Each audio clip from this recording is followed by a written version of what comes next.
सब इस फ़ोल्डर को हमने क्या करना है, टर्मिनल में ओपन करना है। उस फ़ोल्डर को टर्मिनल में ओपन करने के लिए यहाँ पे हम लिखेंगे जाके सीएमडी। इधर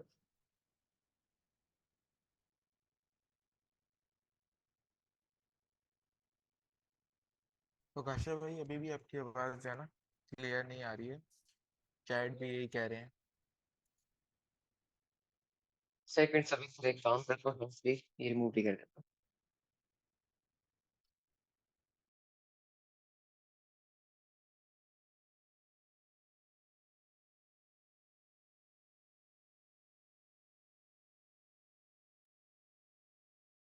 तो कश्यप आपके साथ जो ये को होस्ट है हफ्सा, अगर वो करवा सकती हैं तो उनको दे दें, या उबैद को, अगर अब आप आवाज बेहतर क्लियर आ समझते रही है? हैं। या आप अपना माइक चेंज कर लें कोई।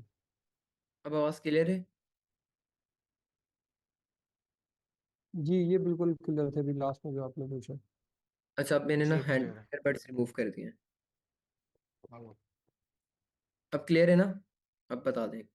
यस क्लियर है काशा भाई, अब बिल्कुल सही है। ओके, चले डन है।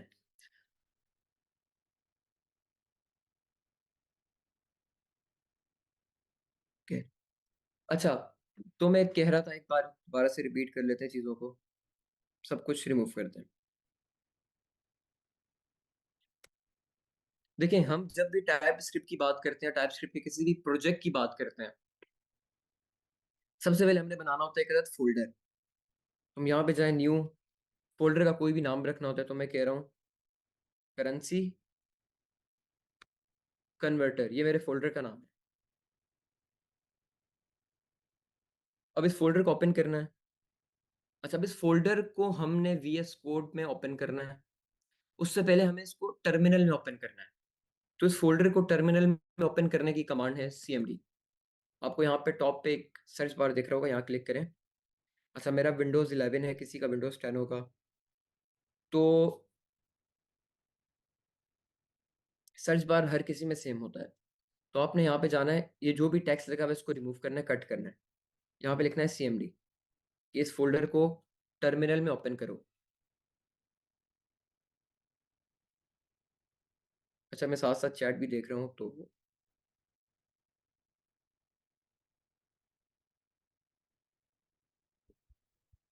क्लियर है अभी तक तो काशा भाई, ओके आप मूव करें आगे। चले। अच्छा, अब इस फोल्डर को हमने टर्मिनल में ओपन करना है, तो मैंने लिखा CMD, ये मेरा प्रोजेक्ट या फोल्डर टर्मिनल में ओपन हो गया।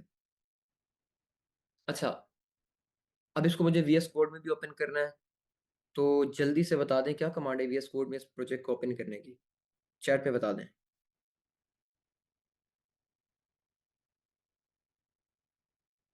Code space dot. Code space dot का क्या क्या करता है कि आपकी करंट डायरेक्टरी या करंट फोल्डर जो भी इस टर्मिनल में ओपन है उसको VS कोड में ओपन कर देता है। तो हमने ये कमांड लिखी, तो हमारा ये वाला प्रोजेक्ट या फोल्डर VS कोड में ओपन हो गया। अच्छा, अभी तक क्लियर है सब चीजें? ये तो बिल्कुल बेसिक चीजें हैं, हम स्टार्ट से लेते हुए चल रहे हैं। अच्छा, अब मुझे कुछ कॉन्फ़िगरेशन फाइल बनानी है। सबसे पहले मैं चाह रहा हूँ, ये मैं सारा सेटअप अभी कर रहा हूँ, प्रोजेक्ट सेटअप, ताकि इसके बाद हम चीज़ों को फर्दर मूव करेंगे। एंड आई होप कि ये वाले सेटअप आपने पहले भी जितने प्रोजेक्ट्स वगैरह बने हैं उसमें भी किए होंगे। तो कॉन्फ़िगरेशन फाइल मैं स्टार्ट में बना लेता हूँ। टाइप स्क्रिप्ट की कॉन्फ़िगरेशन फाइल बनानी है, क्या कमांड है?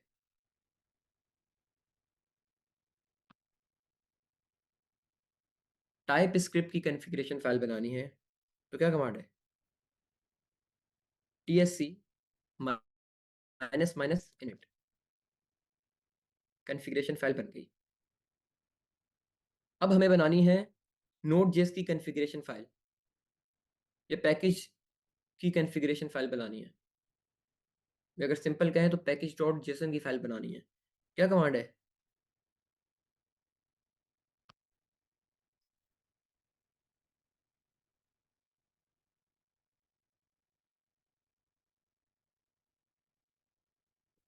npm init। अच्छा, अब npm init के साथ सबसे पहले तो npm init लिख के देखते हैं। कुछ क्वेश्चन पूछेगा हमारे से कि आपने जो प्रोजेक्ट बना रहे हैं Node.js का प्रोजेक्ट, उसकी कुछ कॉन्फ़िगरेशन सेट कर दें।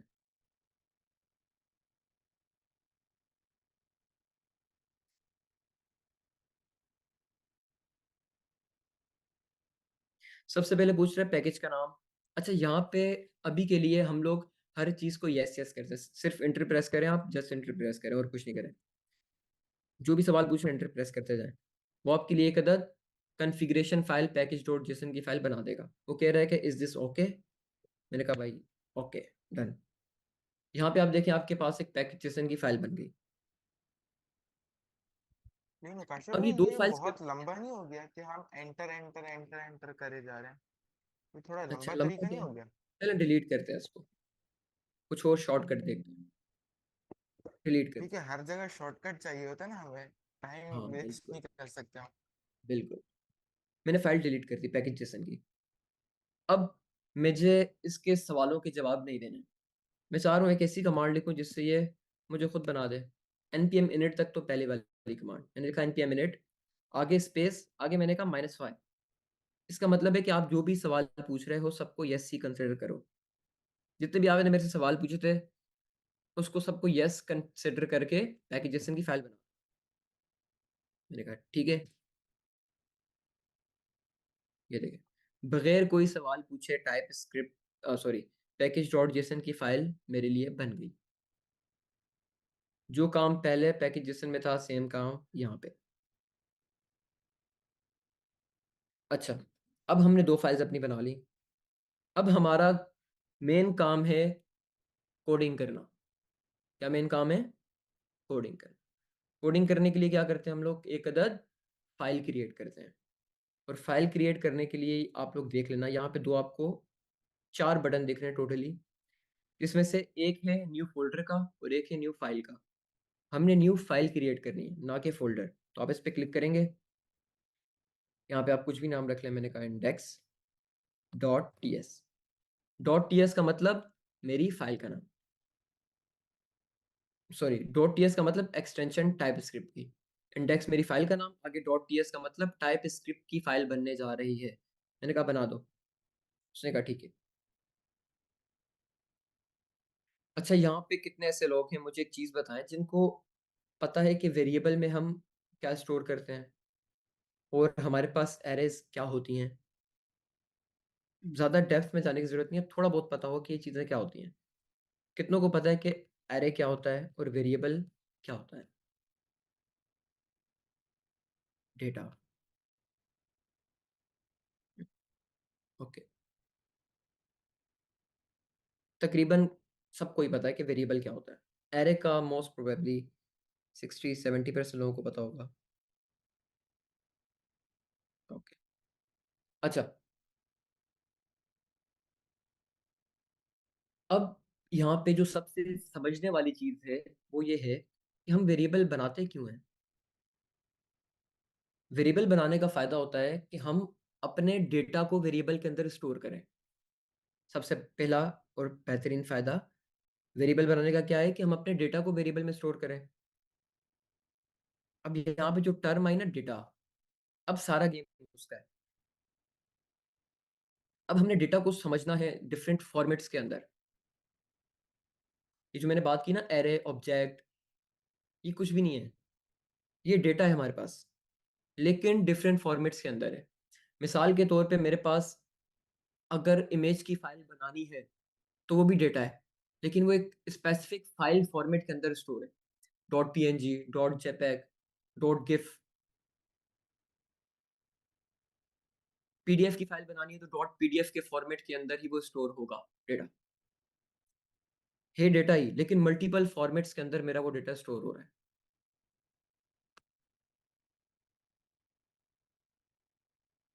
अच्छा, कुछ लोग कह रहे हैं कि वॉइस अभी भी क्लियर नहीं है, तो बता दें।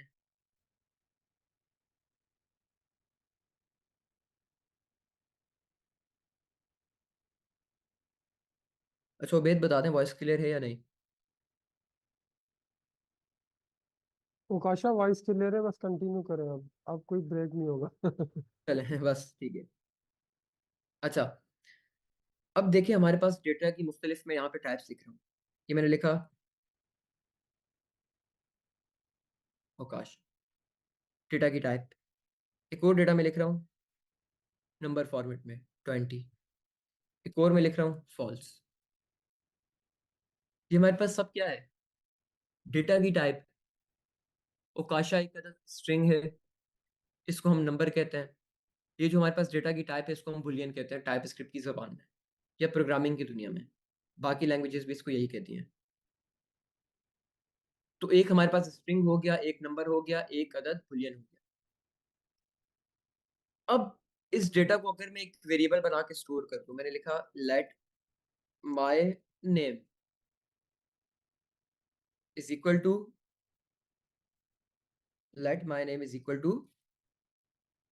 अवकाश। ये मैंने एक वेरिएबल बना के उसके अंदर एक डेटा स्टोर कर दिया स्ट्रिंग टाइप का। तो ये हमारे पास डेटा है। क्या डेटा है? ये नाम। इसको मैंने वेरिएबल में स्टोर कर दिया। अच्छा, अब आप लोगों ने अगर इंक्वायरर यूज किया है तो आप लोगों को एरे के बारे में भी पता होगा। ये लास्ट जो हमारा प्रोजेक्ट था, I think to do app था। तो टू डू ऐप के अंदर भी आप लोगों ने एरे को वाइडली यूज किया है। एरे क्या होता है?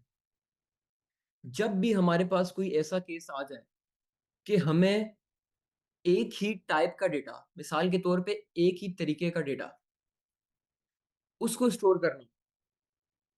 फॉर एग्जाम्पल, मेरी एक क्लास है, क्लास के अंदर मल्टीपल स्टूडेंट्स बैठे हैं। अब मुझे हर स्टूडेंट का नाम स्टोर करना है। पहला तरीका तो ये कि let student 1 is equal to Ali, let student 2 is equal to Umar, let student 3 is equal to Aamir, कुछ भी, वट जो भी नाम है। अब मुझे स्टूडेंट का डेटा स्टोर करना है। स्टूडेंट्स के लिए मैं कुछ एप्लीकेशन बना रहा हूँ क्लास के लिए। तो स्टूडेंट्स का डेटा मैंने इस तरीके से स्टोर कर लिया। एक तरीका ये था कि हर स्टूडेंट के लिए वेरिएबल बनाते जाओ। अब कितने वेरिएबल बनाऊंगा भाई मैं? कितने वेरिएबल बनाऊंगा? जितने स्टूडेंट होंगे, अगर कोई एडिशन स्टूडेंट आएगा तो उसके लिए अलग वेरिएबल बनाओ। तो ये मेरा कोड बिल्कुल देखने में भी गंदा हो जाएगा। कितने सारे वेरिएबल्स बनाए हुए हैं आपने।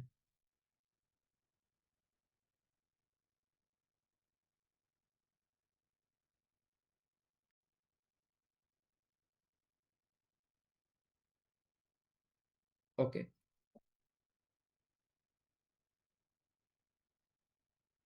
अच्छा स्क्रीन जूम करता हूँ तो कर देते हैं। आई होप अब क्लियर होगी। अच्छा, तो ये मेरे पास कुछ स्ट्रिंग किस्म का डेटा था। अब मुझे स्टूडेंट्स के नाम के साथ साथ उनकी एज या रोल नंबर भी स्टोर करने हैं। तो यहाँ पे मैं जाऊँगा late std1 name, sorry as. अब मैं इनके नाम के साथ साथ इनकी एज भी स्टोर करूँगा। Let std2 age. तो मुझे इस तरीके से काम करना पड़ेगा अगर हम सिर्फ और सिर्फ सिंगल वेरिएबल के अंदर सिंगल किस्म का डेटा स्टोर करने के लिए जो भी हमारा कॉन्सेप्ट है उसको लेके चलें। ये तरीका हमारे पास उस वक्त तक सही है जब तक हमारे पास कोई एक किस्म का डेटा हो।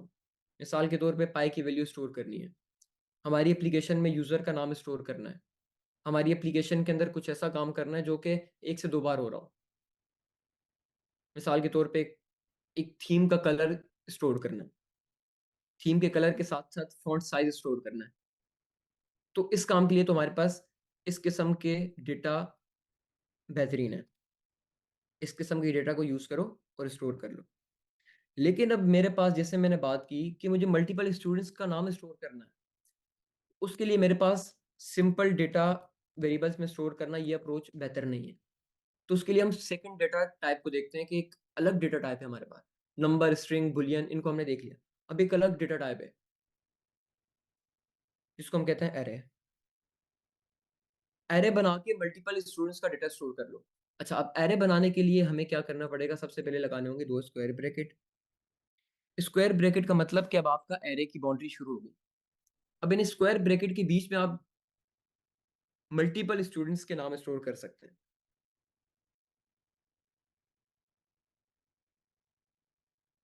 मिसाल के तौर पे मैंने फर्स्ट स्टूडेंट का नाम स्टोर करना है। स्टूडेंट का नाम किस फॉर्मेट में आता है? स्ट्रिंग में। तो मैंने कहा भाई यहाँ पे लिख दो अली। अब मुझे एक और स्टूडेंट का नाम स्टोर करना है। अब मुझे मल्टीपल वेरिएबल्स बनाने की जरूरत नहीं है। अब मेरा डेटा पूरा का पूरा एक अदद एरे है। मैंने कहा सेकंड का करना है, सेकंड का कर दो। यहाँ पे लिखो आमिर। अब मजे की बात यह है कि जब भी हम एरे के अंदर बात करते हैं, एरे के एलिमेंट्स या एरे के अंदर जितनी भी हम चीजें स्टोर कर रहे हैं, उनको हमें हमेशा सेपरेट करना होता है कॉमा से। मैंने एक एलिमेंट स्टोर किया, फिर अगर दूसरा करना है तो कॉमा से सेपरेट करना जरूरी है। तो इस तरीके से हम लोग एरे के अंदर डेटा स्टोर करते हैं। अच्छा, अभी तक एक मसला है कि मेरे पास एरे बिल्कुल ऐसा ही पड़ा है जैसे मैंने यहाँ पे सिंपल इस तरीके से नाम लिख दिया। ये भी एक डेटा है हमारे पास, ये भी एक डेटा है। अभी तक ये डेटा हमारे पास यूजफुल नहीं है। तो डेटा को यूजफुल बनाने के लिए हमें क्या करना पड़ता है? मुझे बताएं, डेटा को यूजफुल बनाने के लिए हमें क्या करना पड़ता है? उस डेटा के साथ क्या करें?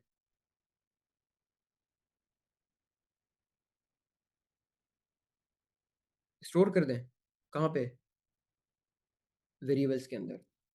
इस डेटा को हम वेरिएबल में स्टोर कर देते हैं। मैंने कहा let students is equal to, आगे हमारा डेटा, मल्टीपल डेटा है, मल्टीपल स्टूडेंट्स का डेटा है, तो इस तरीके से स्टोर कर लें। अच्छा, एक मिनट प्लीज होल्ड कर।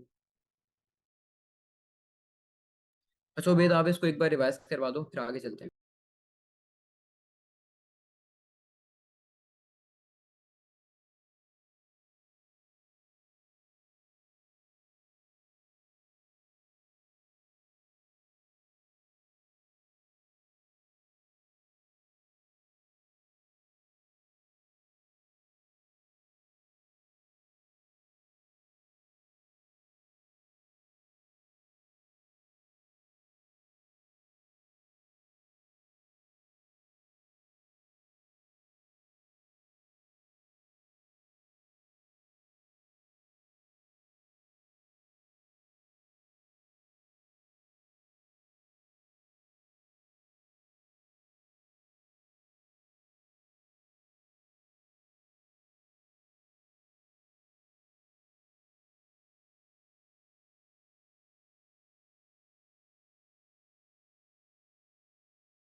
अच्छा, सॉरी वो, अच्छा कुछ स्टूडेंट कह रहे हैं कि हम यहाँ प्रोजेक्ट बनाने आए थे, तो ये क्या हो रहा है? अच्छा देखिए, मैं जस्ट कुछ चीज़ें रिवाइज कर रहा हूँ और एक ऑब्जेक्ट का नया टॉपिक है, उसको कवर करके देन इंशाल्लाह हम प्रोजेक्ट ही बनाएंगे। इन चीज़ों को हम जल्दी से वाइंड अप कर रहे हैं। अच्छा, तो ये हमारे पास एक किस्म का डेटा था कि अगर मुझे मल्टीपल स्टूडेंट्स के नाम स्टोर करने हैं तो मैं इस तरीके से एरे बना के कर लूंगा। और आप लोगों को पता है कि एरे की प्रॉपर्टीज को गेट कैसे करते हैं? स्टूडेंट्स और आगे उसका इंडेक्स नंबर, स्टूडेंट्स आगे उसका इंडेक्स नंबर। अच्छा, अब मेरे पास डेटा इस टाइप का भी नहीं है ना। मेरे पास प्रिमिटिव डेटा है, मतलब एक स्टूडेंट का नाम, प्रकाश, उसकी एज 20, या उसका कोई कोई भी और इस किस्म का डेटा जो कि प्रिमिटिव हो। अब हमारे पास ऐसा केस नहीं, ना हमारे पास कोई ऐसा केस है, डेटा हमारे पास ना ऐसे टाइप का है कि हम उसको एरे के अंदर स्टोर कर सकें। मिसाल के तौर पे पूरी क्लास के स्टूडेंट्स के नाम। अब डेटा ऐसा भी नहीं है हमारे पास। मतलब ना हम सिंपल ऐसे स्ट्रिंग वगैरह यूज कर सकते हैं, ना हम लोग एरे को यूज कर सकते हैं। तो क्या यूज करें? अब हमारे पास जो डेटा है उसमें हमें एक स्टूडेंट का नाम भी स्टोर करना है, उसकी एज भी स्टोर करनी है, उसका रोल नंबर भी स्टोर करना है। हमने एक चीज पढ़ी थी, अब मैंने बीच में लगाया कॉलन। कॉलन लगाने के बाद मैंने नेम स्टोर किया काश।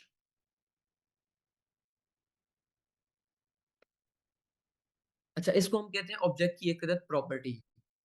मैंने ऑब्जेक्ट की एक प्रॉपर्टी बना ली जिसके अंदर की है नेम और वैल्यू है काशा।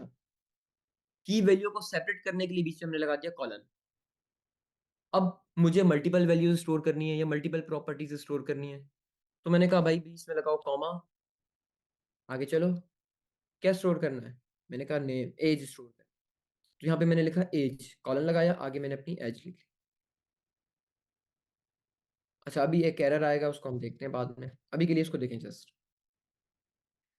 मैंने लिखा नेम, नेम स्टोर कर दिया। अच्छा, अब ये भी हमारे पास एक किस्म का डेटा ही है। इस डेटा को यूजफुल बनाने के लिए क्या करना पड़ेगा? डेटा को यूजफुल बनाने के लिए हमें क्या करना पड़ता है? इस डेटा के साथ क्या करना पड़ेगा?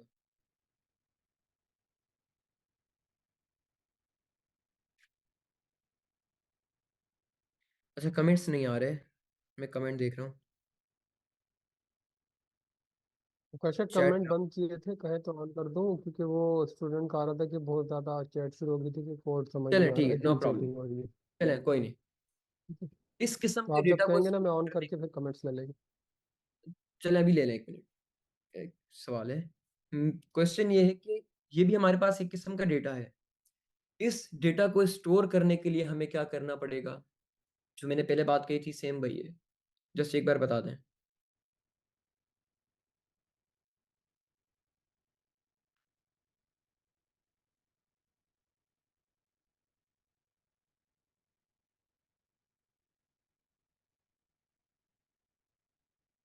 अच्छा, कमेंट्स नहीं आ रहे तो चलें, कोई नहीं। इस डेटा को स्टोर करने के लिए भी हमें कोई भी वेरिएबल चाहिए। वेरिएबल बनाना बहुत सिंपल है, लेट स्टूडेंट, वेरिएबल का नाम कुछ भी रख ले, मैंने लिखा है student data is equal to के बाद हम स्टोर करते हैं कोई भी डेटा, किसी भी किस्म का डेटा। तो इस केस में मैंने अपना डेटा स्टोर कर दिया, पूरा का पूरा ऑब्जेक्ट। ये मेरा पूरा का पूरा ऑब्जेक्ट एक किस्म का डेटा है, तो मैंने पूरा का पूरा ऑब्जेक्ट स्टोर कर दिया। जहां तक क्लियर है कि ऑब्जेक्ट क्या होते हैं, क्योंकि हम ऑब्जेक्ट को यूज करेंगे।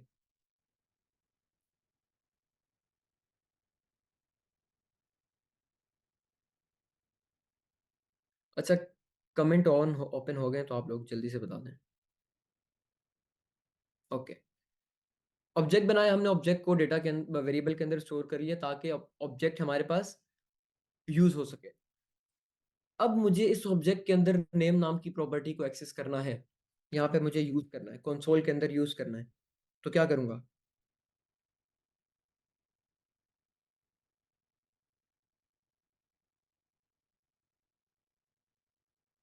ऑब्जेक्ट की नेम नाम की प्रॉपर्टी को मैंने यूज करना है, क्या करूंगा?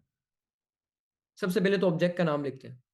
ऑब्जेक्ट का नाम है स्टूडेंट डेटा डॉट, आगे हमारे पास मल्टीपल ऑप्शंस आ रहे हैं, नेम और एज का। क्या करना पड़ता है? स्टूडेंट डेटा, जिस भी वेरिएबल के अंदर आपका ऑब्जेक्ट स्टोर है। अच्छा, जहाँ जो डेटा हमारा वेरिएबल में स्टोर होता है तो हम उसको वही कहते हैं। मिसाल के तौर पे, अब इसको मैं वेरिएबल नहीं कह रहा, मैं कह रहा हूँ कि मेरा ऑब्जेक्ट है ये स्टूडेंट डेटा नाम का मेरा एक अदद ऑब्जेक्ट है। अगर इसके अंदर कोई भी एरे स्टोर हुई होती तो मैं कहता कि स्टूडेंट डेटा नाम की एक अदद एरे है। अब यहाँ पे स्टूडेंट डेटा नाम का जो भी ऑब्जेक्ट है उसकी नेम नाम की प्रॉपर्टी को एक्सेस करना है। तो उसका सिंपल तरीका है कि आप स्टूडेंट डेटा लिखें, यानी ऑब्जेक्ट का नाम, उसके साथ लगाएं डॉट। डॉट के आगे आप उसकी कोई भी प्रॉपर्टी को लिख सकते हैं। मुझे यहाँ पे एक्सेस करना है नेम को, तो मैंने कहा अब student data dot name. Student data variable का नाम है या ऑब्जेक्ट का नाम है, आगे डॉट नेम। डॉट नेम का मतलब कि नेम नाम की प्रॉपर्टी को उठा के यहाँ पे ले आओ।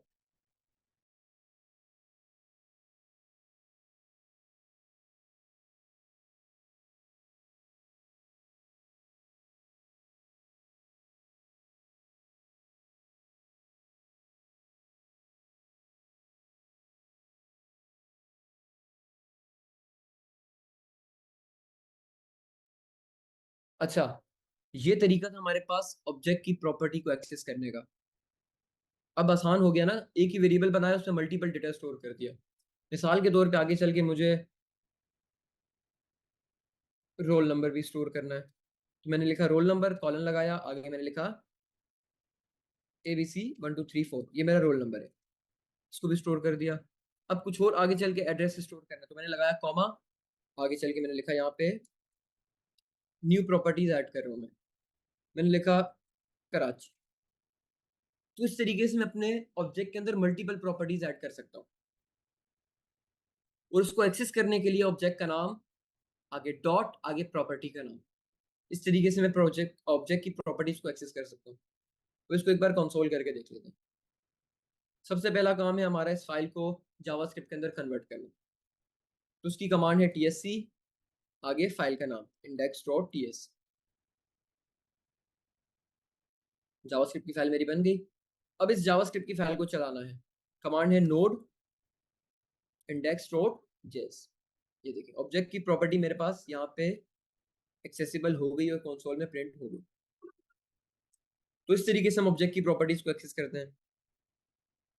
अच्छा, अब मजे की बात बताता हूँ।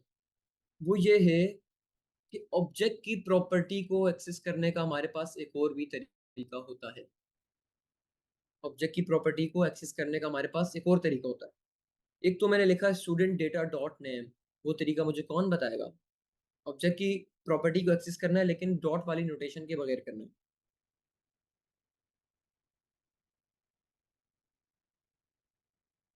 डॉट नहीं यूज करना।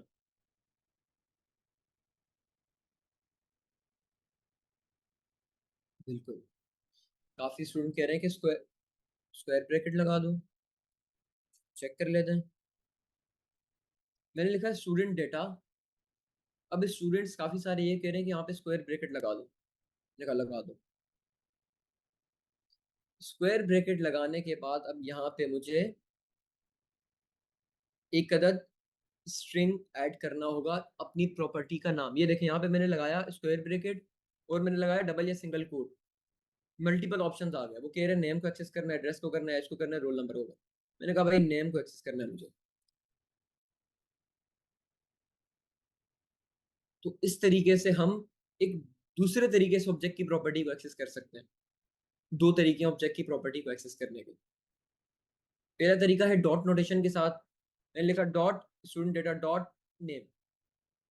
दूसरा तरीका है स्टूडेंट डेटा, आगे लगाओ स्क्वायर ब्रैकेट और आगे प्रॉपर्टी का नाम लिख दो। मैंने कहा प्रॉपर्टी का नाम है नेम। इसको चला के देखते हैं। सबसे पहले करते हैं ट्रांसफर फाइल, इसको रन करके देखते। ये देखिए नेम की जगह मुझे एज एक्सेस करना है तो मैंने लिखा एज।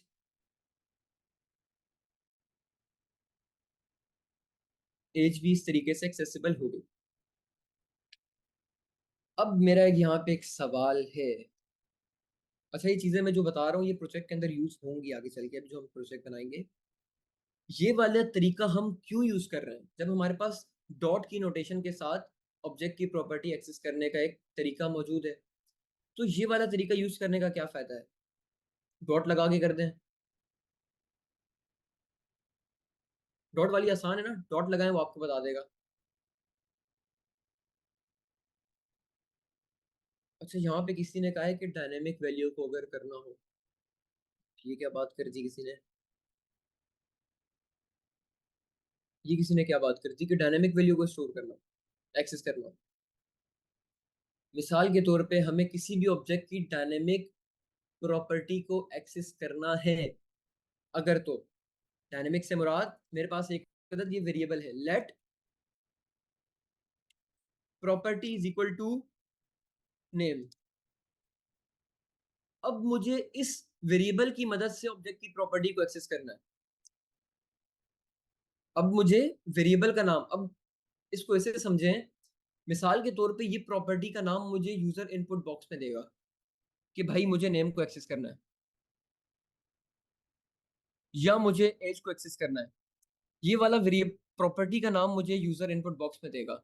यूजर से मैं इसको एक्सेस करूंगा, यूजर देगा। तो इस किस्म के काम को करने के लिए हमारे पास स्क्वायर वाली नोटेशन यूज होती है। कैसे होती है? अब यहाँ पे मुझे प्रॉपर्टी को एक्सेस करना है। अब यहाँ पे अगर मैं लिखूं स्टूडेंट डेटा डॉट प्रॉपर्टी, तो इस तरीके से तो मैं एक्सेस नहीं कर सकता भाई, क्योंकि डॉट प्रॉपर्टी अगर मैं लिखूंगा तो वो यहाँ पे इस ऑब्जेक्ट के अंदर डॉट प्रॉपर्टी को चेक करेगा। वो कहेगा कि प्रॉपर्टी नाम की कोई भी यहाँ पे प्रॉपर्टी पड़ी हुई है, ऐसे वो इस तरीके से चेक करेगा। लेकिन इस केस में हमारे पास प्रॉपर्टी नाम की कोई भी प्रॉपर्टी नहीं पड़ी हुई, तो डॉट के साथ मैं नहीं कर सकता। दूसरा तरीका है कि स्क्वायर ब्रैकेट लगाओ, यहाँ पे हार्ड कोडेड वैल्यू देने के बजाय वेरिएबल का नाम लिख लो। अब यहाँ पे एक एरर आ रहा है, उसको अभी के लिए इग्नोर करें, यहाँ पे एनी लगा, सॉरी यहाँ पे एनी लगा के। अच्छा, ये एनी जो मैंने लगाया है ये हमारे पास वेरिएबल की टाइप डिफाइन करने के लिए होता है, तो अभी के लिए एनी लगा दें, इसकी डेप्थ में जाने की भी जरूरत नहीं है, इसको हम फर्दर क्लासेस के अंदर ऑन साइट क्लासेस में या लाइव क्लासेस में ही कवर करेंगे। तो अभी के लिए इसको एनी रखें। एनी का मतलब कि कुछ भी हो सकता है। अब मैंने अपनी वेरिएबल ऑब्जेक्ट की प्रॉपर्टी को एक्सेस करने का तरीका कर दिया थोड़ा सा डायनेमिक। डायनेमिक से मुराद, अब इसको चला के देखते हैं, चला के देखेंगे क्या प्रिंट होगा। क्या प्रिंट हुआ उकाशा? अब इसको मैं चेंज करके मैं कर रहा हूँ, मुझे एज को एक्सेस करना है, तो इसको चेंज करके मैंने एज लिख दिया,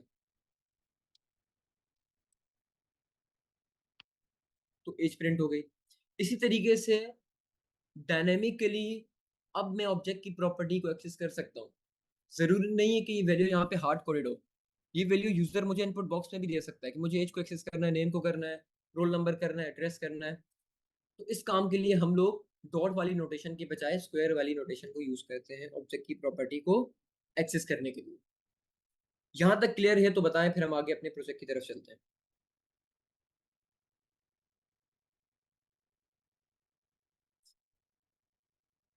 ये चीजें क्लियर हैं तो बताएं, फिर हम आगे चलते हैं। अच्छा, एक बार दोबारा से रिवाइज करवा देता हूँ जल्दी से। इन दो चीजों को करते हैं कमेंट, भूल जाए इनको। ये क्या लिखे आप भूल जाए। ये हमारे पास एक अदद ऑब्जेक्ट बना हुआ है। ये बताएं कि ये ऑब्जेक्ट क्लियर है कि ये ऑब्जेक्ट क्या है। जल्दी से बता दें, ये ऑब्जेक्ट क्लियर है, ये ऑब्जेक्ट क्या है हमारे पास। अभी के लिए प्रॉपर्टी एक्सेस करना भूल जाए, सबको क्लियर है। ऑब्जेक्ट हमारे पास एक किस्म का डेटा है भाई, स्टोर कर दिया वेरिएबल के अंदर, काम सेट हो गया। उस वेरिएबल को हमने टाइप भी दे दी एनी। ये इस वजह से दी क्योंकि यहाँ पे आगे चल के हमें एक एरर फेस करना पड़ता, जिसका सॉल्यूशन मैं भी आपको नहीं बता सकता, वो थोड़ा सा कॉम्प्लेक्स है, वो समझने में फिर आप लोगों को थोड़ा सा एडवांस होना पड़ेगा। अभी के लिए यहाँ पे लगाते हैं एनी। ऑब्जेक्ट की प्रॉपर्टी को एक्सेस करना है, बहुत सिंपल है। मैंने लिखा भाई student data dot name, name को एक्सेस कर लिया। मैंने लिखा डॉट एज, एज को एक्सेस कर लिया। अच्छा, सजेशन हमारे पास नहीं आ रही, उसका रीजन है कि हमने इसकी टाइप दे दी है एनी, तो इससे घबराना नहीं है। इसका एक सॉल्यूशन प्रोजेक्ट खत्म होने के बाद मैं आप लोगों को बता भी दूंगा, फिर उसको आप लोग कर लेना, फिर आप लोगों को इसकी सजेशन आना भी स्टार्ट हो जाएंगी। लेकिन अभी के लिए इसको ऐसे ही रखें। स्टूडेंट डेटा डॉट एज एक तरीका ये है प्रोजेक्ट की ऑब्जेक्ट की प्रॉपर्टी ऐड कर एक्सेस करने का। दूसरा तरीका है कि स्क्वायर नोटेशन के साथ एक्सेस करें। मिसाल के तौर पे यहाँ पे मैं लिखूँ स्टूडेंट डेटा, यहाँ पे लगाऊँ स्क्वायर ब्रैकेट, और यहाँ पे मैं अपनी प्रॉपर्टी का नाम लिख दूँ। मैंने कहा नेम को एक्सेस करना है, मैंने कहा एज को एक्सेस करना है। अब ये देखिए, ये हमारे पास जो भी age, name, address, roll number, ये जो भी हमारे पास प्रॉपर्टी का नाम है, ये आप देखिए स्ट्रिंग के अंदर आ रहा है। तो हम इसको वेरिएबल में स्टोर करके भी तो ला सकते हैं। ये तो हमारा थोड़ा काम आसान नहीं कर देगा कि अगर हमें यूजर से इनपुट बॉक्स में प्रॉपर्टी का नाम लेना है, यूजर हमें इनपुट बॉक्स में प्रॉपर्टी का नाम देगा, हमें पता है स्ट्रिंग फॉर्मेट में हमें मिल जाएगा, तो उसी स्ट्रिंग फॉर्मेट को हम लोग यहाँ पे डायरेक्टली पास करते हैं एक वेरिएबल में स्टोर करके, जैसे हमने यहाँ पे किया। मैंने लिखा प्रॉपर्टी, प्रॉपर्टी के अंदर मैंने एक अदद स्ट्रिंग स्टोर कर दिया। अब इस स्ट्रिंग को स्क्वायर ब्रैकेट के अंदर मैंने यहाँ पे डायरेक्ट वेरिएबल का नाम देके कर दिया। अब बैकग्राउंड में क्या होगा, इस प्रॉपर्टी की जगह पे हमारे पास कुछ इस तरीके का काम हो जाएगा, स्क्वायर ब्रैकेट और ये। अब ये तो वही पहले वाला काम हो गया, स्क्वायर ब्रैकेट से डायरेक्ट एक्सेस कर दो। तो स्क्वायर नोटेशन हम यूज करते हैं डायनेमिक प्रॉपर्टीज को एक्सेस करने के लिए, डायनेमिकली अगर हमें करनी। आई होप कि अब क्लियर होगा, फिर हम आगे चलते हैं प्रोजेक्ट की तरफ। डन, क्लियर है। अब जो हमारा सबसे पहला काम है, हमें पूरे के पूरे प्रोजेक्ट को सेटअप करना है। यूजर से इनपुट लेने के लिए हम लोग एक अदद पैकेज यूज कर रहे हैं। उस पैकेज का क्या नाम है?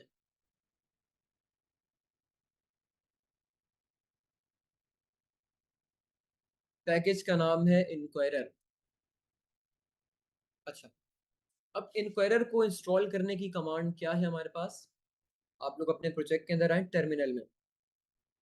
अगर कमांड नहीं याद आ रही जहन में नहीं बैठ रही, तो यहाँ पे जाएं, यहाँ पे लिखें इंक्वायरर npm, फर्स्ट वाले लिंक पे क्लिक करें। यहाँ पे आपके सामने एक कदर पैकेज मैनेजर खुल गया npm करके। यहाँ पे जो कमांड है npm i इंक्वायरर, अच्छा इंक्वायरर की मैं डिटेल में नहीं जा रहा क्योंकि ये फर्स्ट प्रोजेक्ट से ही हम यूज करते हुए आ रहे हैं। तो यहाँ पे सिंपल एक बटन पे क्लिक कर दें, इसको वो आपको कॉपी कर देगा। कॉपी करने के बाद आए कमांड प्रॉम्प्ट के अंदर, यहाँ पे लिखें npm i इंक्वायरर या कॉपी पेस्ट कर दें कमांड, npm i लिखें, npm इंस्टॉल लिखें, बात एक ही है।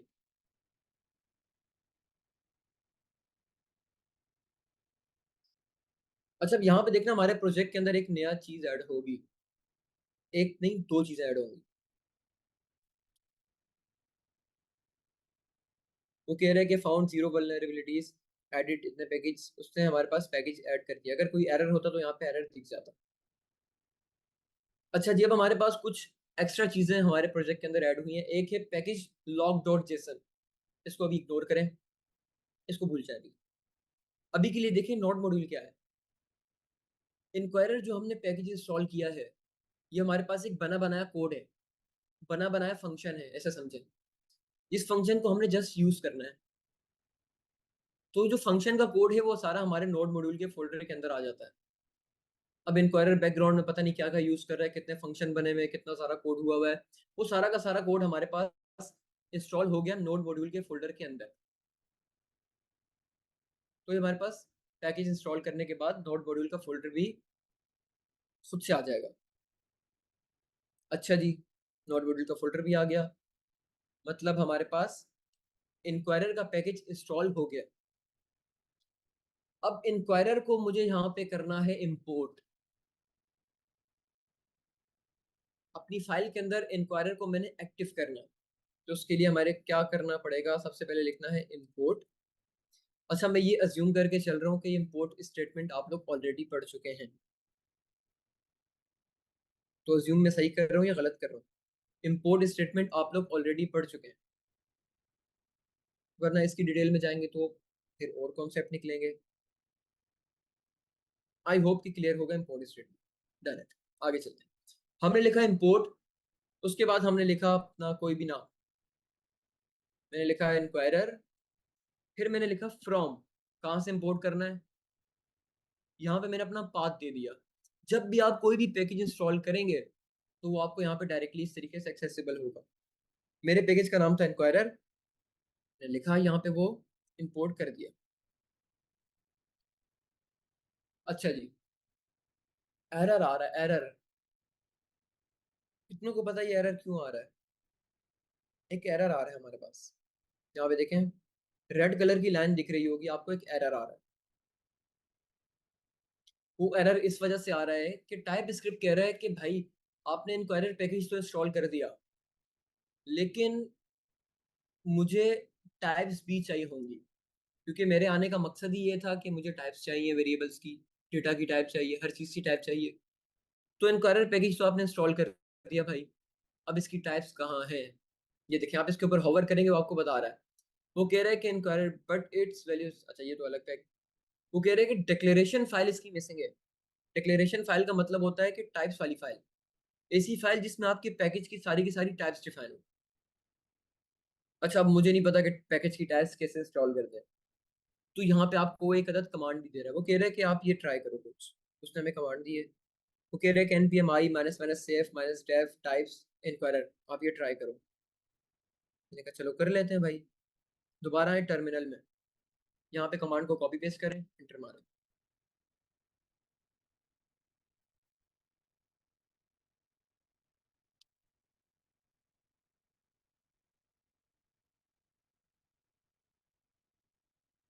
ओके, सेम हमारे पास जिसके ऊपर हुआ था सेम काम यहाँ पे हुआ, पैकेज हमारे पास इंस्टॉल हो गया।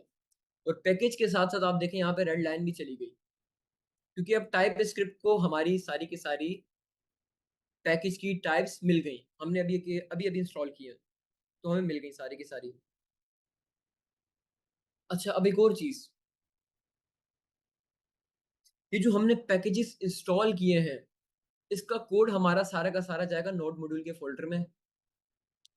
और हमारे पास इन पैकेज की एक अदद रजिस्ट्री कि हमारे पास पैकेज कौन सा इंस्टॉल हुआ है, किस वर्जन के साथ इंस्टॉल हुआ है, ये हमें सारा का सारा मिलेगा पैकेज जेसन की फाइल के अंदर। ये देखें, यहाँ पे आपको वो बता रहा है पैकेज जेसन की फाइल में कि भैया अभी अभी आपने एक अदद इनक्वायरर नाम का पैकेज इंस्टॉल किया है जिसका वर्जन ये है। उसके साथ साथ एक और डेव डिपेंडेंसीज करके एक अदद ऑब्जेक्ट की प्रॉपर्टी है, वहां पे हमें बता रहा है कि आपने अभी एक अदद टाइप्स ऑफ इनक्वायरर भी इंस्टॉल किए हैं जिसका वर्जन ये है। हमने कहा हाँ भाई ये बिल्कुल हमने अभी अभी इंस्टॉल किए हैं।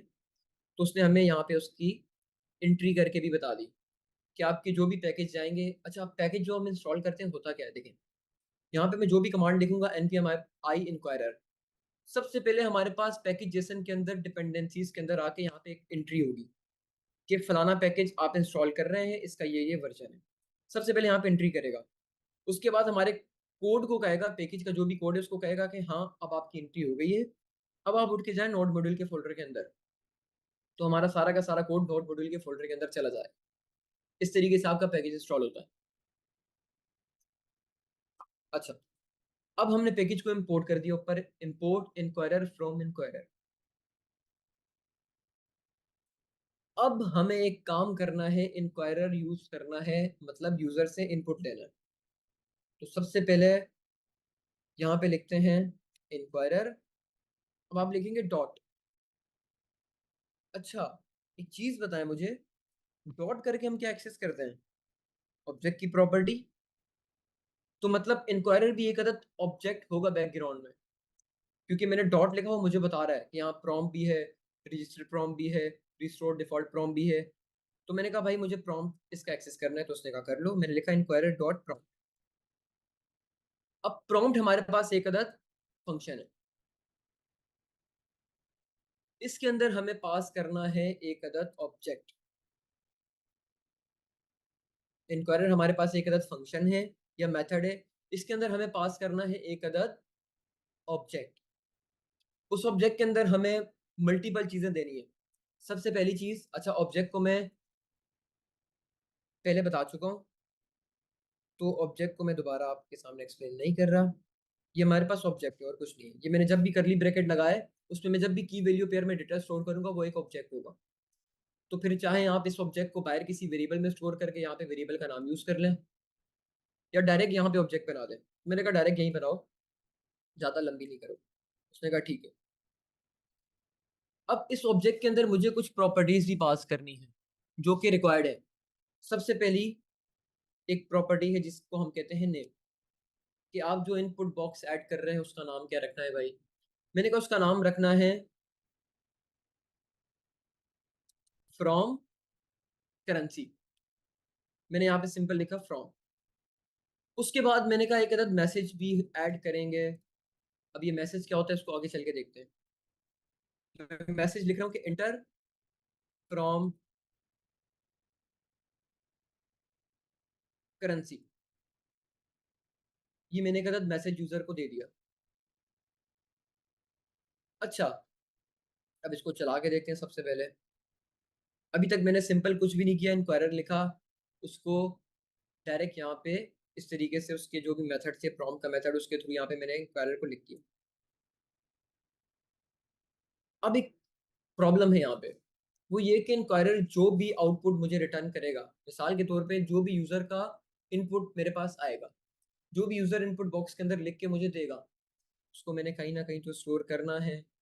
हमने एक चीज पहले से पढ़ते आ रहे हैं कि किसी भी किस्म के डेटा को स्टोर करने के लिए हम वेरिएबल्स का इस्तेमाल करते हैं। मैंने वेरिएबल का नाम दे दिया आंसर या यूजर आंसर। इस वेरिएबल का मैंने नाम दे दिया, इस वेरिएबल का नाम है यूजर आंसर।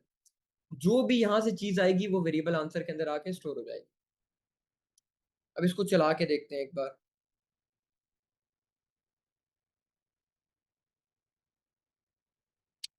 अच्छा जी, यहाँ पे कुछ लोग एक बात कर रहे हैं, उस बात पे अमल करने से पहले हम इसको एक बार एग्जीक्यूट करके देखते हैं। सबसे पहला काम है हमें इसको ट्रांसपाइल करना है टाइप स्क्रिप्ट से जावास्क्रिप्ट में, तो कर लेते हैं TSC आगे फाइल का नाम, सॉरी TS फाइल का नाम। मेरी टाइप स्क्रिप्ट जावास्क्रिप्ट में कन्वर्ट हो गई। अब मुझे टाइप जावास्क्रिप्ट को चलाना है, तो मैंने लिखा नोड, आगे जावास्क्रिप्ट की फाइल का नाम। अब मेरे सामने एक अदद एरर आ गया। क्यों आया ये एरर?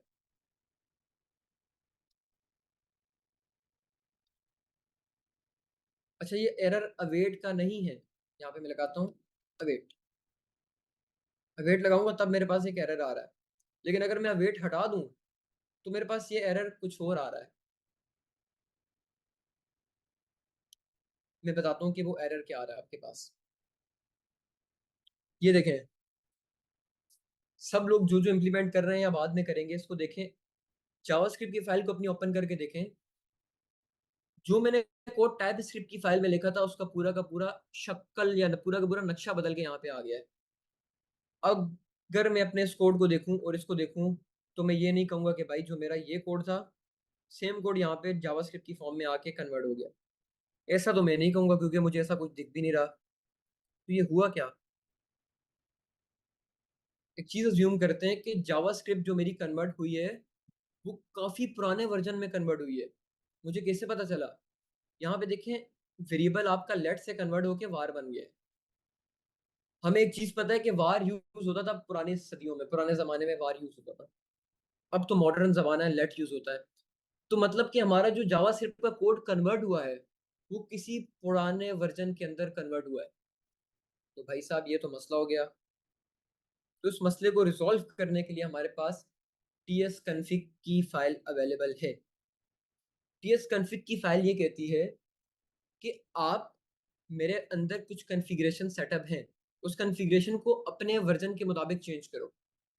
मतलब कि जिस जावास्क्रिप्ट वर्जन में आप चाह रहे हैं कन्वर्ट करना, उसके मुताबिक tsconfig की फाइल को चेंज करो। तो टारगेट के अंदर हम आके लिखते हैं ES 2022, या जो भी आपने वर्जन लिखना है। मैंने कहा कि 2022 वर्जन में मुझे कन्वर्ट करना है। जावास्क्रिप्ट का जो भी लेटेस्ट वर्जन चल रहा है उसके अंदर कन्वर्ट करना है, या 2022 एक स्टेबल वर्जन है तो उसमें कन्वर्ट करना है। उसी के साथ आपने यहाँ पे मॉड्यूल्स के अंदर कॉमन जेस को हटा के क्या लिखना है? Node next. अच्छा, इसकी डिटेल में भी मैं नहीं जा रहा, क्योंकि इसकी डिटेल में जाएंगे तो थोड़ी और चीज़ें निकल के आएंगी। तो यहाँ पे मैंने ये काम कर दिया, tsconfig फाइल के अंदर आके कुछ चेंजेस कर ली। सबसे पहले टारगेट को ES 2022 कर दिया, मॉड्यूल्स को नोड नेक्स्ट कर दिया, मॉड्यूल रेजोल्यूशन को भी नोड नेक्स्ट कर दिया। अब मैं टाइपस्क्रिप्ट की फाइल में हूँ, इधर एक एरर आ रहा है, एक यहाँ पे एक एरर आ रहा है। वो एरर इस वजह से आ रहा है कि हमारे पास जो भी जावास्क्रिप्ट की फाइल को चलाने के लिए हमने पैकेज जेसन की फाइल बनाई है, चलाने के लिए नहीं, मतलब जावास्क्रिप्ट या नोड जेएस की कॉन्फ़िगरेशन फाइल सेटअप की है हमने, नोड पैकेज जेसन। हमें वहां पे भी बताना होगा कि भाई साहब हमने मॉड्यूल्स कौन से यूज करना है। तो मैंने कहा यहाँ पे लिखो टाइप मॉड्यूल्स।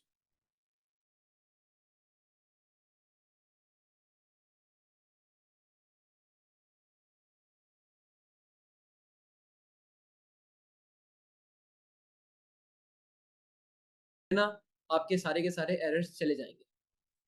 अभी भी कुछ एरर आएगा, वो मैं आपको दिखाता हूँ। सेकंड एरर आपके पास आएगा, यहाँ पे आपने एक अवेट लगाना होगा।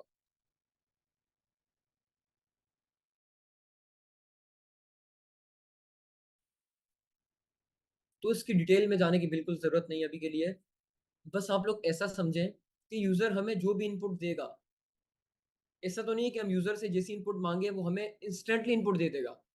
हो सकता है वो 2 सेकंड बाद इनपुट का हमें एंटर करके दे, हो सकता है वो थोड़ा डिले करके इनपुट दे, हो सकता है वो चाय पी रहा है, वो कहे चलो थोड़ी देर सब्र करते हैं, मैं फ्री हो जाऊँ फिर देता हूँ। तो यूजर तो करेगा वेट। तो हमने अवेट स्टेटमेंट यहाँ पे अवेट कीवर्ड लगाया, तो अब हमारा जावास्क्रिप्ट का कोड भी यहाँ पे वेट करेगा। वो कह रहा है कि यूजर से अगर आप वेट कर रहे हैं, चलो मैं भी वेट कर लेता हूँ।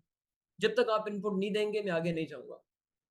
हमारे कंपाइलर ने जिद पकड़ ली कि जब तक आप वेट करेंगे मैं भी वेट करूंगा। और हमें ये काम चाहिए, क्योंकि इनपुट के बगैर हम आगे चल नहीं सकते। अगर यूजर इनपुट ही नहीं देगा, कोई उसके बगैर इनपुट के बगैर हमारी एप्लीकेशन में कोई काम हो नहीं सकेगा। तो हमने कहा हम भी यहाँ वेट करते हैं। अच्छा, अब इस कोड को चला के देखते हैं। सबसे पहले हम लिखते हैं, अब इसको क्लियर करते हैं, CLS करके क्लियर स्क्रीन करते हैं, और यहाँ पे अपनी कमांड लिखते हैं TSC index.ts।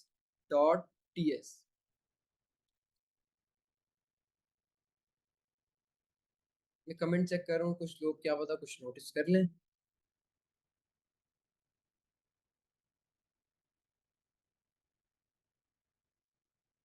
चलें, हमने कमांड लिखी TSC index dot TS enter मार से।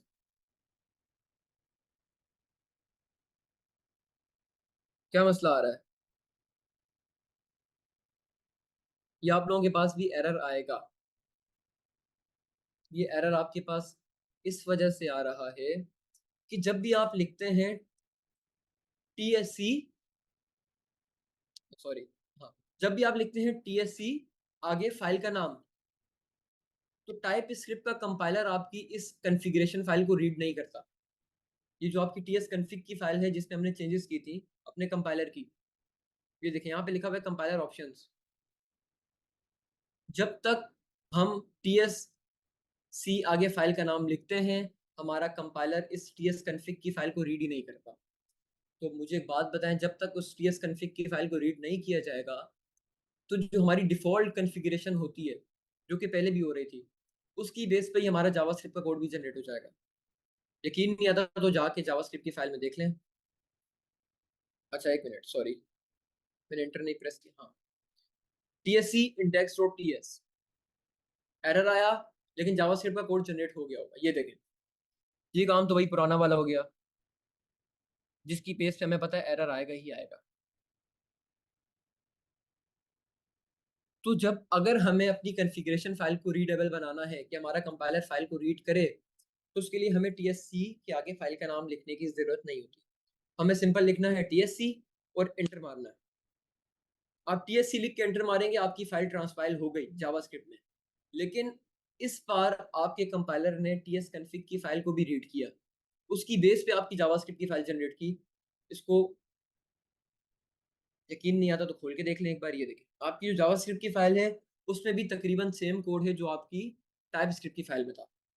हाँ, वो ज़रूर है कि आपकी टाइप्स जो होंगी वो रिमूव होके जावास्क्रिप्ट की फाइल बनेगी, लेकिन जावास्क्रिप्ट का वर्जन और इंपोर्ट स्टेटमेंट सारी की सारी सेम ही है। तो कुछ लोग होंगे जिनके पास ये एरर भी आ रहा होगा। तो इसको रिजॉल्व करने का तरीका है कि सिर्फ TSC लिखें, फाइल का नाम आगे से गायब कर दें, हटा दें। अब इसको एग्जीक्यूट करके देखते हैं, node index dot JS. File चला के देखते हैं।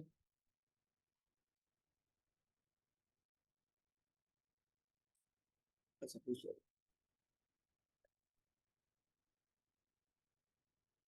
अच्छा जी, अब वो मेरे से एक सवाल पूछ रहा है कि एंटर फ्रॉम करेंसी, मतलब कि वो करेंसी लिखो जिससे आपने कन्वर्ट करवाना है। मैंने कहा PKR टू डॉलर, तो उसने कहा यहाँ पे लिखो PKR। मैंने लिखा PKR, लिख के एंटर मार दिया। आगे हमने कोड में कोई काम किया हुआ भी नहीं था, तो वो काम हुआ भी नहीं। ये हमारा वेरिएबल्स के अंदर तो आके स्टोर हो गया है, लेकिन इसको हमने कहीं यूज़ किया नहीं है, तो डेफिनेटली हमें कुछ दिखेगा भी नहीं। लेकिन अभी यहाँ पे एक बहुत बड़ी प्रॉब्लम है। वो प्रॉब्लम ये है कि मिसाल के तौर पे मैंने अपनी एप्लीकेशन के अंदर जो कंडीशन से चेक करवा रहा हूँ, अपनी एप्लीकेशन में मैं जिस कंडीशन से चेक करवा रहा हूँ, वहां पे मैंने PKR को कैपिटल में लिखा हुआ है। मैं कह रहा हूँ कि अगर यूजर PKR कैपिटल में देगा तभी मैंने कन्वर्ट करवाना है। अब यूजर ठहरा सादा सा बंदा, उसने कहा यहाँ पे मैं लिख लेता हूँ PKR। ये थोड़ा और सादा ठहरा, उसने कहा यहाँ पे मैं लिख लेता हूँ पाकिस्तान। लेकिन अब प्रॉब्लम ये आएगी कि इस कंडीशन की बेस पे मेरी एप्लीकेशन में कोई भी मैंने चेक नहीं लगाएगा। मैंने तो सिर्फ PKR में चेक करना है, वो भी कैपिटल। तो यहाँ पे एक मसला हो जाएगा। अब यहाँ पे आप जब जाके देखेंगे $2 जब आप कर रहे हैं, तो यहाँ पे आपको डायरेक्ट ऑप्शन नहीं दे रहा। वो कह रहा है कि भाई इन चेक बॉक्स से सिलेक्ट ऑप्शन है आपके पास, इसमें से कोई भी एक सिलेक्ट करो। तो मैं चाह रहा हूँ कि मेरी एप्लीकेशन में भी कोई इस तरीके का काम हो कि एक सिलेक्ट बॉक्स मेरे पास आ जाए जिसमें से अपनी करेंसी सिलेक्ट कर दूं। तो इसको करने के लिए हमारे पास जो तरीकेकार मौजूद है वो है, यहाँ पे आप आए, इसकी टाइप डिफाइन करें। मैंने कहा जो भी मेरे पास, अच्छा ये मैं काम गलत फाइल में कर रहा हूँ, जावास्क्रिप्ट की फाइल में, तो आप लोगों ने ऐसा नहीं करना। जावास्क्रिप्ट की फाइल को चेक करने के बाद अगर आपने शॉर्टी लेनी है तो उसको चेक करने के बाद यहाँ से कट कर दिया करें, फिर गलती के चांसेस कम हो जाएंगे। यहाँ पे आए, यहाँ पे लिखें टाइप, इनपुट बॉक्स की टाइप होगी, वो पूछ रहे check box confirm editor list expand input number password. मैंने कहा मुझे चाहिए लिस्ट, उसने कहा ठीक है। अच्छा, अब जैसे ही आप लोग लिस्ट की टाइप इस्तेमाल करते हैं उसी के साथ आपको अपनी चॉइसेस भी बतानी होती हैं कि कौन कौन सी चॉइसेस आपने यहाँ पे शो करनी है। अच्छा, यहाँ पे ना आप लोगों के लिए आसानी के लिए मैंने कुछ करेंसीज यहाँ पे, डमी करेंसीज डेफिनेटली, अभी तो हम रियल टाइम में डेटा ला नहीं रहे, डमी डेटा यहाँ पे मैंने एक गलत ऑब्जेक्ट बना के स्टोर किया हुआ है। आप लोग भी ऐसे करते ना, ये देखें डमी डेटा यहाँ पे मैंने स्टोर किया हुआ है रेट्स नाम का एक गलत ऑब्जेक्ट बना के, इस रेट्स को कन्वर्ट करके करेंसी कर देते हैं। तो मैंने कुछ इस तरीके से अपना डेटा स्टोर किया हुआ है। अब आप लोगों ने क्या करना है, आप लोगों ने भी सेम काम करना है, एक अदद डेटा स्टोर करना है करेंसीज का।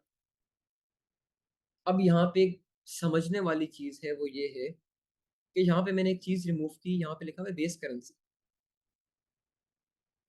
इस पॉइंट को समझ लें, आप लोगों के कॉन्सेप्ट क्लियर हो जाएंगे करेंसी कन्वर्टर से रिलेटेड, क्योंकि ऑब्जेक्ट तो आप लोग बना ही लेंगे, चॉइसेस के अंदर चॉइसेस भी ऐड कर लेंगे, उसको कंसोल करके प्रिंट भी करवा देंगे, ये काम तो आप लोग खुद भी कर लेंगे। लेकिन जो मेन काम है वो ये है कि आप लोगों ने करेंसी के ऑब्जेक्ट को किस तरीके से सेटअप करना है। तो आप लोग यहाँ पे देख रहे हैं कि मैंने यहाँ पे काम किया हुआ है, मैंने डिफरेंट करेंसीज को स्टोर किया हुआ है, लेकिन यहाँ पे मैंने अपनी एक अदद बेस करेंसी बनाई हुई है। बेस करेंसी से मुराद ये है कि मैंने अपनी एक ऐसी करेंसी बनाई है जिस करेंसी को यूज करके मैं कन्वर्जन करूंगा, वो मेरी बेस करेंसी होगी। मिसाल के तौर पे मैंने पहले पीकेआर को करना है डॉलर में कन्वर्ट। अगर यूजर चाह रहा है कि पीकेआर को मुझे पाउंड में कन्वर्ट करवाना है, तो मैंने कहा कि पहले पीकेआर को डॉलर में कन्वर्ट कर लो, क्योंकि डॉलर टू पीकेआर के रेट मुझे पता है। उसके बाद डॉलर को आप लोग पाउंड्स के अंदर कन्वर्ट कर लेना, क्योंकि पाउंड्स के रेट भी मुझे पता है डॉलर्स के अंदर। तो मैंने यहाँ पे अपनी बेस करेंसी दे दी यूएसडीटी, उसकी मैंने वैल्यू रख ली 1। मैंने कहा डॉलर $1 तो $1 के इक्वल होगा। अब आगे चल के मैंने कहा कि यूरो कितने डॉलर्स के इक्वल होगा, 1 यूरो। तो गूगल करेंगे, आप लोगों को मिल जाएगा। यहाँ पे मैंने डमी लिखा हुआ है 0.91, मैंने लिखा 0.91 यूरोस का हमारे पास $1 बनता है। उसी के साथ साथ मैंने लिखा ये जीबीपी, पता नहीं किसकी करेंसी है, गूगल की थी, डमी करेंसी मिल गई थी तो यहाँ पे लिख दी। जीबीपी जो भी करेंसी है वो हमारे पास 0.76 जीबीपी $1 बनता है। उसी के साथ साथ 74.57 हमारे पास इंडियन रुपीस $1 बनते हैं। और इसी के साथ साथ पाकिस्तान की माशाल्लाह से 280 या 270 पाकिस्तानी रुपीस $1 बनते हैं। तो मतलब पहले मैंने अपनी सारी करेंसीज को डॉलर की बेस पे सेट कर दिया कि मेरी सारी करेंसीज $1 में कितनी आ सकती हैं। पाकिस्तानी रुपीस 280 आ सकते हैं, इंडियन रुपीस 74 आ सकते हैं, जीबीपी 0.76 आ सकते हैं, और यूरो हमारे पास 0.91 आ सकते हैं, और डेफिनेटली यूएसडीटी 1 ही आएंगे। तो यहाँ पे मैंने बेस करेंसी सेट कर दी। अच्छा, अब ये वाली करेंसीज को ही मैंने यहाँ पे लिस्ट बना के लिख लेना है। मैंने कहा सबसे पहले आप लिखो यूएसडीटी, अच्छा कैपिटल में लिख लें यूएसडीटी। उसके बाद आप लिख लो यहाँ पे यूरो, उसके बाद यहाँ पे आप लिख लो जीबीपी, उसके बाद आप यहाँ पे लिख लो IN इंडियन रुपीस। उसी के साथ साथ आप यहाँ पे लिख लो PKR, इसको भी इनपुट बॉक्स के अंदर, सॉरी स्ट्रिंग के अंदर लिख लो। मैंने अपनी लिस्ट की चॉइसेस भी यहाँ पे सेट कर दी। अब इसको चला के देखते हैं कि चॉइसेस हमारे पास आ रही हैं या नहीं आ रही। अच्छा, ये मैं 2 कमांड को मर्ज करके लिख रहा हूँ, और आई होप ये सिंटेक्स आप लोगों को पता होगा। ये देखें मेरे सामने एक अदद लिस्ट शो हो गई। वो कह रहा है कि यूज एरो की, वो कह रहा है कि एरो की यूज करके अपनी मर्जी की सिलेक्ट कर दो। ये देखें एरो की अप एंड डाउन को यूज करके मैं कोई भी करेंसी को सिलेक्ट कर सकता हूँ, कोई भी कर दो। मैंने कहा यूरो कर दो, तो देखें यूरो मेरी करेंसी सिलेक्ट हो गई। तो मुझे एक प्रॉब्लम तो सॉल्व हो गई कि यूजर से मैं एक लिस्ट मंगवा रहा हूँ, उस लिस्ट की मदद से मैं करेंसीज को शो कर रहा हूँ, और यूजर उसमें से कोई भी एक अदद करेंसी को सिलेक्ट कर रहा हूँ। अच्छा, ये आप देख रहे हैं इंटर फ्रॉम करेंसी, ये हमारे पास जो भी मैसेज है वो हमारे पास यहाँ पे डिस्प्ले हो रहा है, ये देखिए इंटर फ्रॉम करेंसी। इसको मैं चेंज करूंगा तो यहाँ पे भी चेंज हो जाएगा।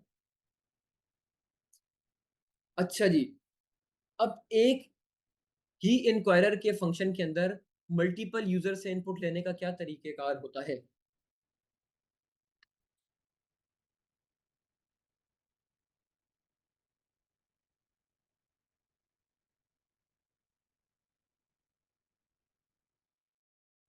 क्या करूं? एरे बना दूं? हाँ, आप लोग एक काम कर सकते हैं, आप लोग इसको कॉपी पेस्ट करें, यूजर आंसर 2, इस तरीके से भी आप कर सकते हैं। लेकिन मैं चाह रहा हूं कि एक ही इंक्वायरर का ऑब्जेक्ट यूज करके मल्टीपल काम कर लूं, मुझे बार बार वेरिएबल बनाने की जरूरत नहीं है। तो यहाँ पे मैं एक काम करूंगा, यहाँ पे मैं एक अदद न्यू ऑब्जेक्ट बनाऊंगा, मैं यहाँ पे लगाऊंगा कॉमा। सबसे पहले तो मुझे इसको एक अदद एरे बना के स्टोर करना होगा।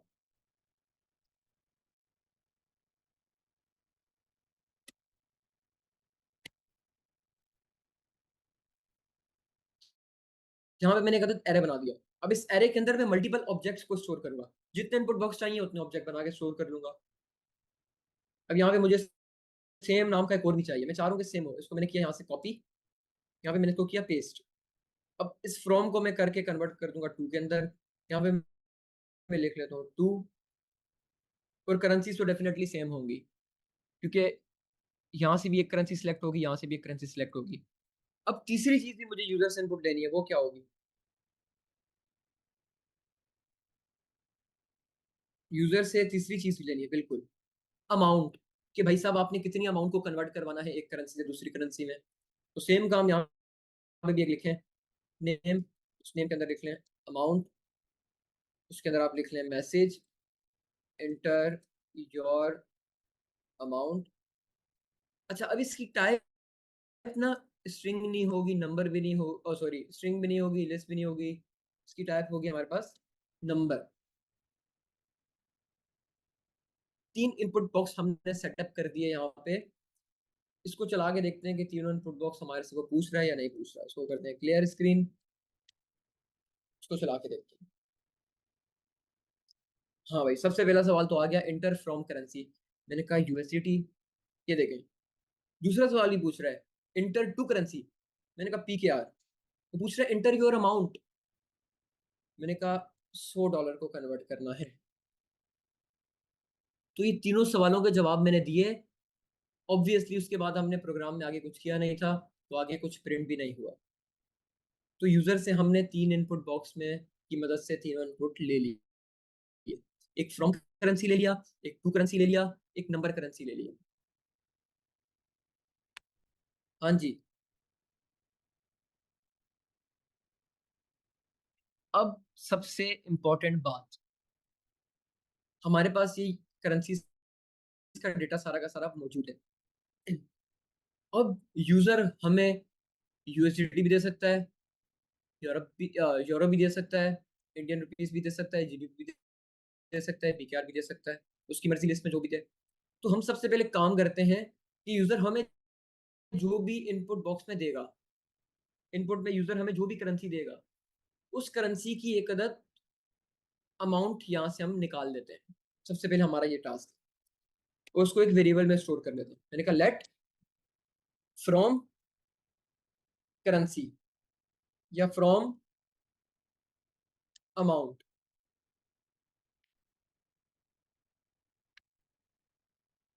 इज इक्वल टू, अब मुझे यूजर के इनपुट बॉक्स की बेस पे यूजर के लिए एक अदद करेंसी यहाँ से निकालनी है। सबसे पहले मुझे एक चीज बताएं, क्या आप लोगों को ये चीज क्लियर है कि हमें अगर यूजर नेम, तो हमारे पास पता है कि सारे के सारे इनपुट बॉक्स के आंसर यहाँ पे आके स्टोर होंगे, तो हम उसको गेट कैसे करेंगे, ये कितनों को पता है? मुझे यूजर नेम के अंदर से फ्रॉम को गेट करना है, टू को गेट करना है, अमाउंट को गेट करना है, तो कैसे करेंगे?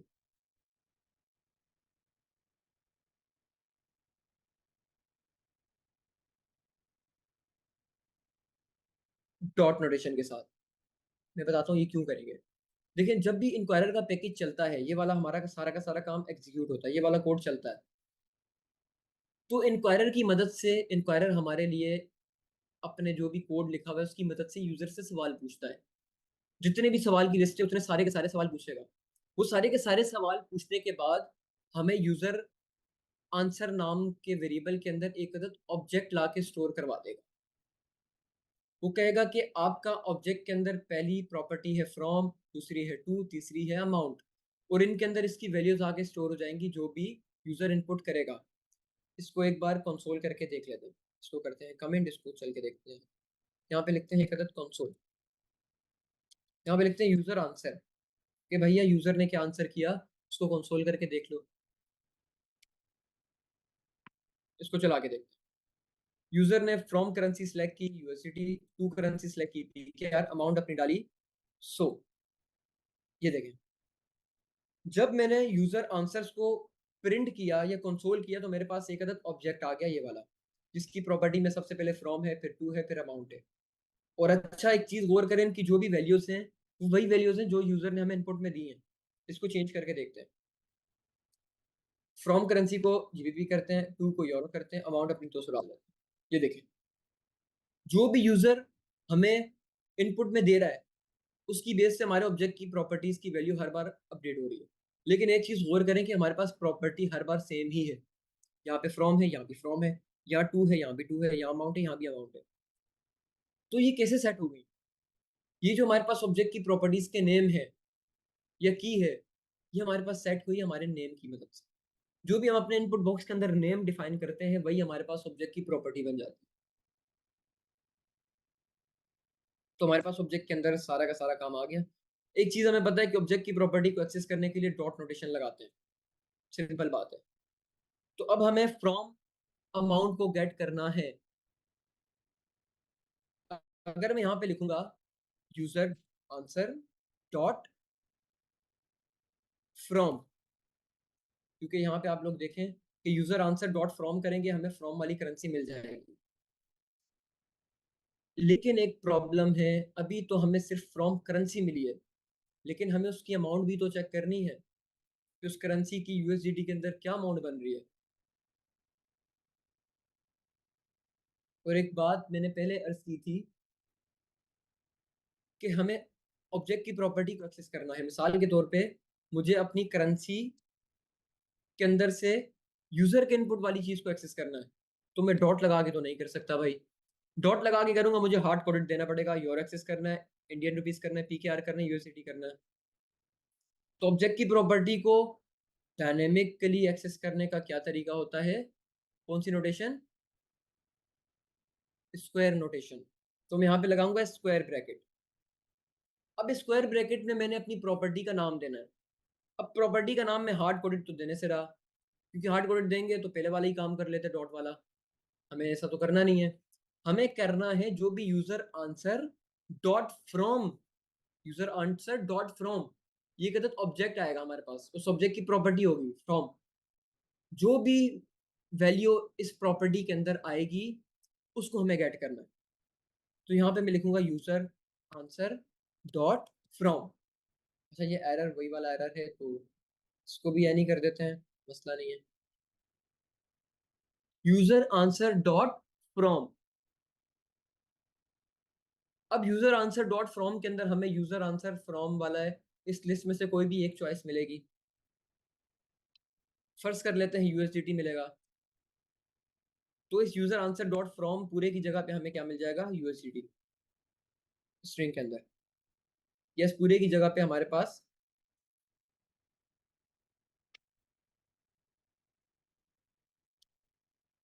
ये आ जाएगा ऐसे। तो ये तो सिंपल हो गया, ऐसे हम ऑब्जेक्ट की प्रॉपर्टी को एक्सेस कर सकते हैं। तो कुछ इस तरीके से हमारे पास फ्रॉम वाली वैल्यू को हम गेट करेंगे। दूसरा वेरिएबल बनाते हैं टू अमाउंट,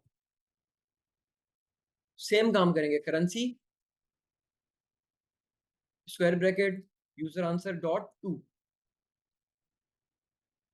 अब इस टू के अंदर भी यूजर जो भी करेंसी सिलेक्ट करेगा, टू करेंसी किस में कन्वर्ट करवाना है, तो या यूएसडीटी आएगा, या यूरो आएगा, या जीबीपी, इन आईएनआर, पीकेआर, जो भी आएगा वो यहाँ पे आ जाएगा। इस पूरी की पूरे ऑब्जेक्ट की प्रॉपर्टी की जगह वो आ जाएगा। अगर इसकी जगह वो आएगा तो करेंसी के अंदर से मिसाल के तौर पे पी के आर सेलेक्ट किया तो पी के आर की वैल्यू उठ के आ जाएगी। तो ये सारी की सारी प्रॉपर्टीज, उसकी वैल्यूज हमारे पास उठ के आएंगी, फ्रॉम अमाउंट और टू अमाउंट के अंदर आके सेट हो जाएंगी। इसको एक बार कंसोल करके देख लेते हैं, इन दोनों चीज़ों को। कंसोल मैंने किया फ्रॉम अमाउंट, उसके बाद दोबारा कंसोल किया टू अमाउंट, और इसको रन करके देखते हैं कि वेरिएबल के अंदर स्टोर कर लिया। इसको भी कंसोल करके देख लेते हैं अमाउंट, इन तीनों चीज़ों को एक बार चला के देख लेते हैं। सबसे पहले पूछ रहा है टू फ्रॉम, सॉरी फ्रॉम मैंने कहा यूरो, टू पी के आर अमाउंट सो। तो सारी की सारी प्रॉपर्टीज उसकी बेस पे करेंसी की वैल्यूज मेरे पास उठ के आ गई। यूजर ने जो अमाउंट एंटर की थी वो भी उठ के आ गई। हमारा एक टास्क तो कंप्लीट हो गया। उसमें ये कि यूजर से इनपुट ले लिया और उस इनपुट की बेस पे हमने अपनी करेंसी की वैल्यूज को भी गेट कर दिया। यहाँ तक क्लियर है? तो आगे चलते हैं और आई होप के क्लियर होगा।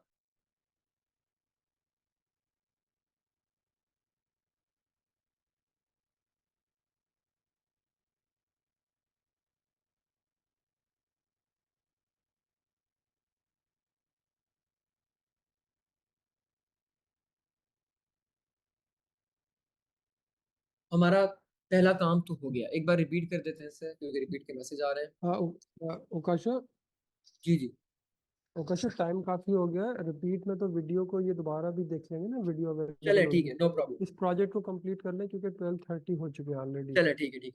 अच्छा, अब हमारा सेकंड काम है। अब हमें एक और काम करना है, सबसे इंपॉर्टेंट काम। वो काम ये है कि जो भी हमें यूजर ने इनपुट में करेंसी दी है, या जो भी अमाउंट दी है, यूजर ने मिसाल के तौर पे हमें इनपुट में दिया है 5,000 पाकिस्तानी रुपीज। यूजर ने हमें ये इनपुट दिया है, क्या दिया है? 5,000 पाकिस्तानी रुपीज। सबसे पहले हमें इसको कन्वर्ट करना है अपनी बेस करेंसी के अंदर। साल के तौर पे यहाँ पे लिखते हैं अपनी बेस, एक वेरिएबल बनाते हैं जिसका हम नाम रखते हैं base amount is equal to. अब जो भी यूजर ने हमें अमाउंट दी है, जो भी हमें यूजर ने अमाउंट दी है, उसको हमें कन्वर्ट करना है बेस अमाउंट के अंदर। बेस करेंसी से मुराद डॉलर के अंदर कन्वर्ट करना है। ये बात मैंने पहले कही थी कि हमें जो भी यूजर इनपुट में अमाउंट देगा, हमें उसको किसी एक बेस करेंसी बना के उसके अंदर कन्वर्ट करना जरूरी है। तो मैंने कहा कि इस करेंसी को कन्वर्ट कर दो बेस करेंसी के अंदर।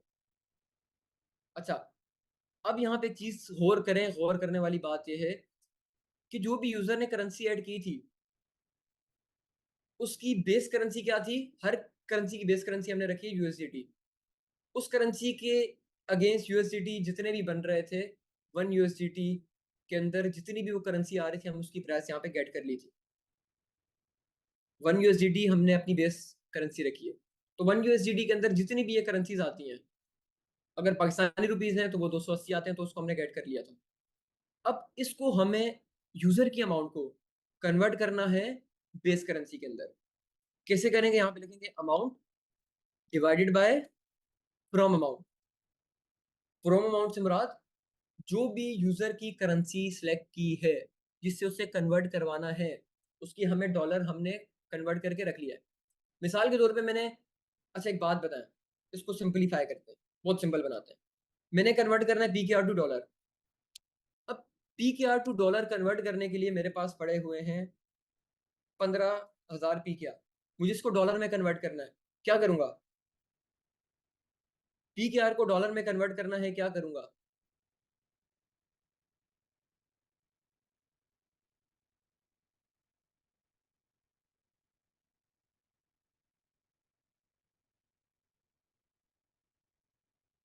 पी के आर को डॉलर में कन्वर्ट करना है, क्या करूंगा? एक्सचेंज रेट से इसको डिवाइड करूंगा। डॉलर का क्या एक्सचेंज रेट चल रहा है? 280 पी के आर की बेस पे। 15,000 पी के आर को डॉलर में कन्वर्ट करना है, तो डिवाइड बाय 280। अभी आप लोग गौर कर रहे हैं कि 280 यहाँ पे मैंने हार्ड कोडेड लिखा है, लेकिन यहाँ पे हम लोग डायनेमिकली गेट कर रहे हैं कि यूजर जो भी अमाउंट लिख रहा है, उसकी बेस पे आप लोग बेस करेंसी उठा के ले आओ, उसको डॉलर में कन्वर्ट करो। तो हमने उसकी डॉलर की वैल्यू ऑलरेडी यहाँ पे सेट की थी, तो यहाँ पे हमने उसको गेट भी कर दिया। तो 280 डायरेक्ट लिखने की बजाय मैंने लिखा फ्रॉम अमाउंट, क्योंकि हर बार पी के आर को कन्वर्ट नहीं करना होगा, कभी यूरो को भी कन्वर्ट करना होगा, कभी इंडियन रुपीस को भी कन्वर्ट करना होगा। तो इस कोड की मदद से हमारे पास डायनेमिकली डिफरेंट करेंसीज को डॉलर में कन्वर्ट करके फ्रॉम अमाउंट में वैल्यू आती रहेगी। फ्रॉम अमाउंट में हमें एक्सचेंज रेट मिलता रहेगा हर बार डिफरेंट। तो यूजर के अमाउंट को मैंने फ्रॉम अमाउंट के अंदर कन्वर्ट कर लिया, और सॉरी फ्रॉम अमाउंट से डिवाइड करके बेस करेंसी के अंदर डॉलर के अंदर कन्वर्ट कर लिया। अब मुझे इसको करना है कन्वर्टेड अमाउंट। अब मुझे इसको डॉलर को यूरो के अंदर कन्वर्ट करवाना है। क्या करूंगा, मुझे डॉलर सॉरी डॉलर को यूरो में कन्वर्ट करना है। मेरे पास डॉलर आ गया है $500। अब इसको मुझे यूरो में कन्वर्ट करना है। यहां तक तो हमारे पास बेस अमाउंट आ गई। बेस अमाउंट क्या होगी डॉलर के अंदर, यहाँ पे लिख लेते हैं।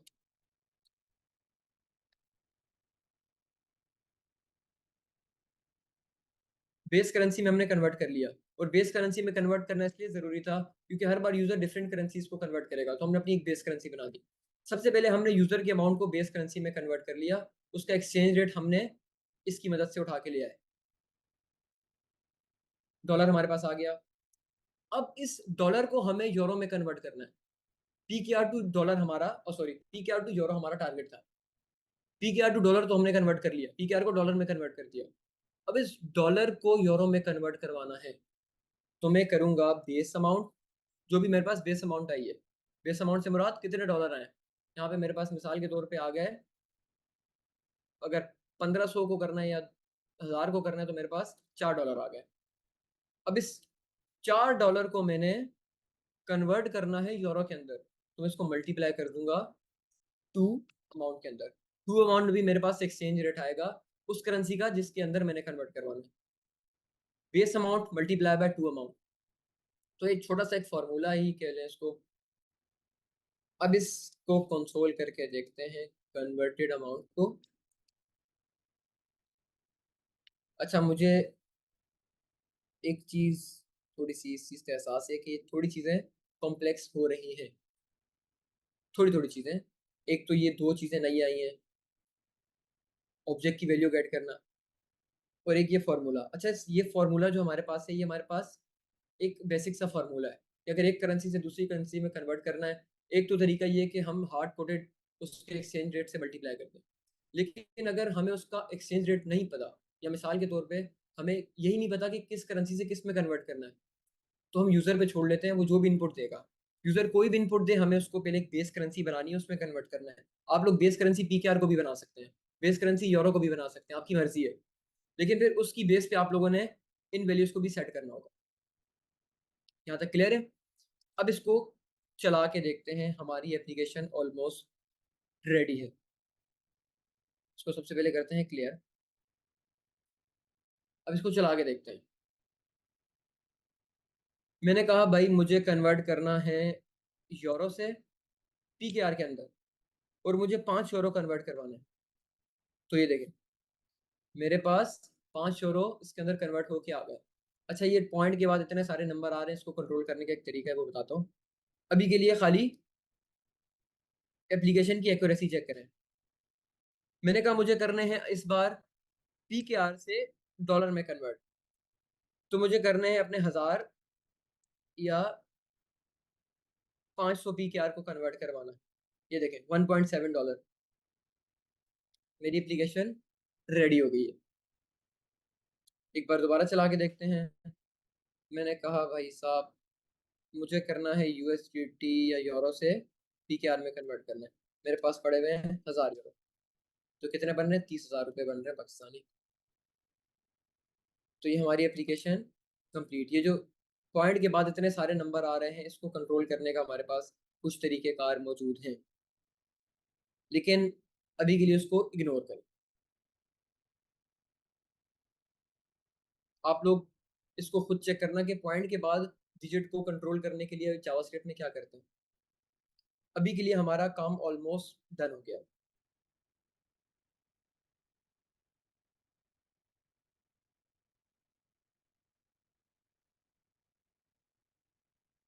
उकाशा कंक्लूड कर ले, और कोई अगर आपका असाइनमेंट देना है तो वो दे, और नहीं फिर नहीं, हम इसको एक बार सेशन रिवाइज कर लेते हैं दोबारा से, ठंडे ठीक दिमाग के है। साथ एक बार ठीक। दोबारा से लेके चलते हैं। अच्छा, सबसे पहले हमने इंक्वायरर का पैकेज इंपोर्ट किया ऊपर। उसके बाद हमारा सेकंड काम था कि अपनी एक बेस करेंसी बना के उसकी बेस पे सारी करेंसीज को सेट करना। और ये क्यों है ज़रूरी, इसका आगे आप लोगों ने यूज केस देख लिया, इसको हम दोबारा एक बार देख लेंगे। हमने सबसे पहले अपनी एक बनाई बेस करेंसी। हमने कहा कि यूएसडीटी को, डॉलर को आप लोग बेस करेंसी बना दो। $1 हमने यहाँ पे सेट कर लिया, हमारी एक बेस करेंसी सेट हो गई। $1 के ही इक्वल होता है, हमें पता है, हर किसी को पता है। उसके बाद हमने कहा कि यूरो, कितने यूरो $1 के इक्वल होते हैं? हमने कहा भाई 0.91 यूरो $1 के इक्वल। इसी तरीके से आगे चल के हमने पीकेआर को भी कहा कि कितने पीकेआर $1 के इक्वल होते हैं? हमने कहा 280 पीकेआर होते हैं। हमारी बेस करेंसी सेट हो गई, उसकी बेस पे हमने वैल्यूज को भी सेट कर लिया।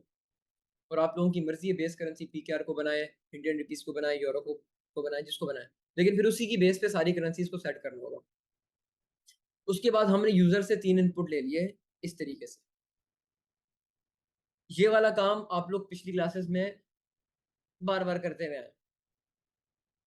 तो अगर इसको हम हटा दें, इन दो चीज़ों को हम रिमूव कर दें मिसाल के तौर पे, तो हमारा जो एक्चुअल कोड है वो है 5 से 6 लाइन होगा, 5 लाइन होगा, छठी में फिर कंसोल होगा 1 2 3 4 5, जिसमें से अमाउंट वाले के अंदर हमने सिर्फ और सिर्फ ऑब्जेक्ट के अंदर से वैल्यू को गेट करके एक न्यू वेरिएबल में स्टोर किया। एक्चुअल जो हमारा काम हो रहा है वो सिर्फ और सिर्फ 4 लाइनों के अंदर हो रहा है। इसकी मदद से हम लोग यूजर से इनपुट की वैल्यू गेट कर लेंगे, 3 इनपुट की। उसके बाद हम लोग असल काम यहाँ से स्टार्ट करेंगे। हमने कहा कि यूजर जो भी आपको करेंसी दे रहा है, चाहे यूजर इंडियन रुपीस दे रहा है, डॉलर दे रहा है, पीकेआर दे रहा है, यूरो दे रहा है, जीबीपी दे रहा है, जो भी दे रहा है, उसकी अमाउंट उठा के ले आओ कि कितने बनते हैं वो डॉलर। ऑब्जेक्ट की मदद से हम लोग इस तरीके से उठा के ले आए। अच्छा, एक और बात आप लोगों को यहाँ पे बता दूं कि ये वाली जो मैंने अप्रोच यूज की है, ये इस अप्रोच को हम कहते हैं डायनेमिक अप्रोच। इससे बचने के लिए आप लोग एक और अप्रोच यूज कर सकते हैं, इफ की कंडीशन लगा के।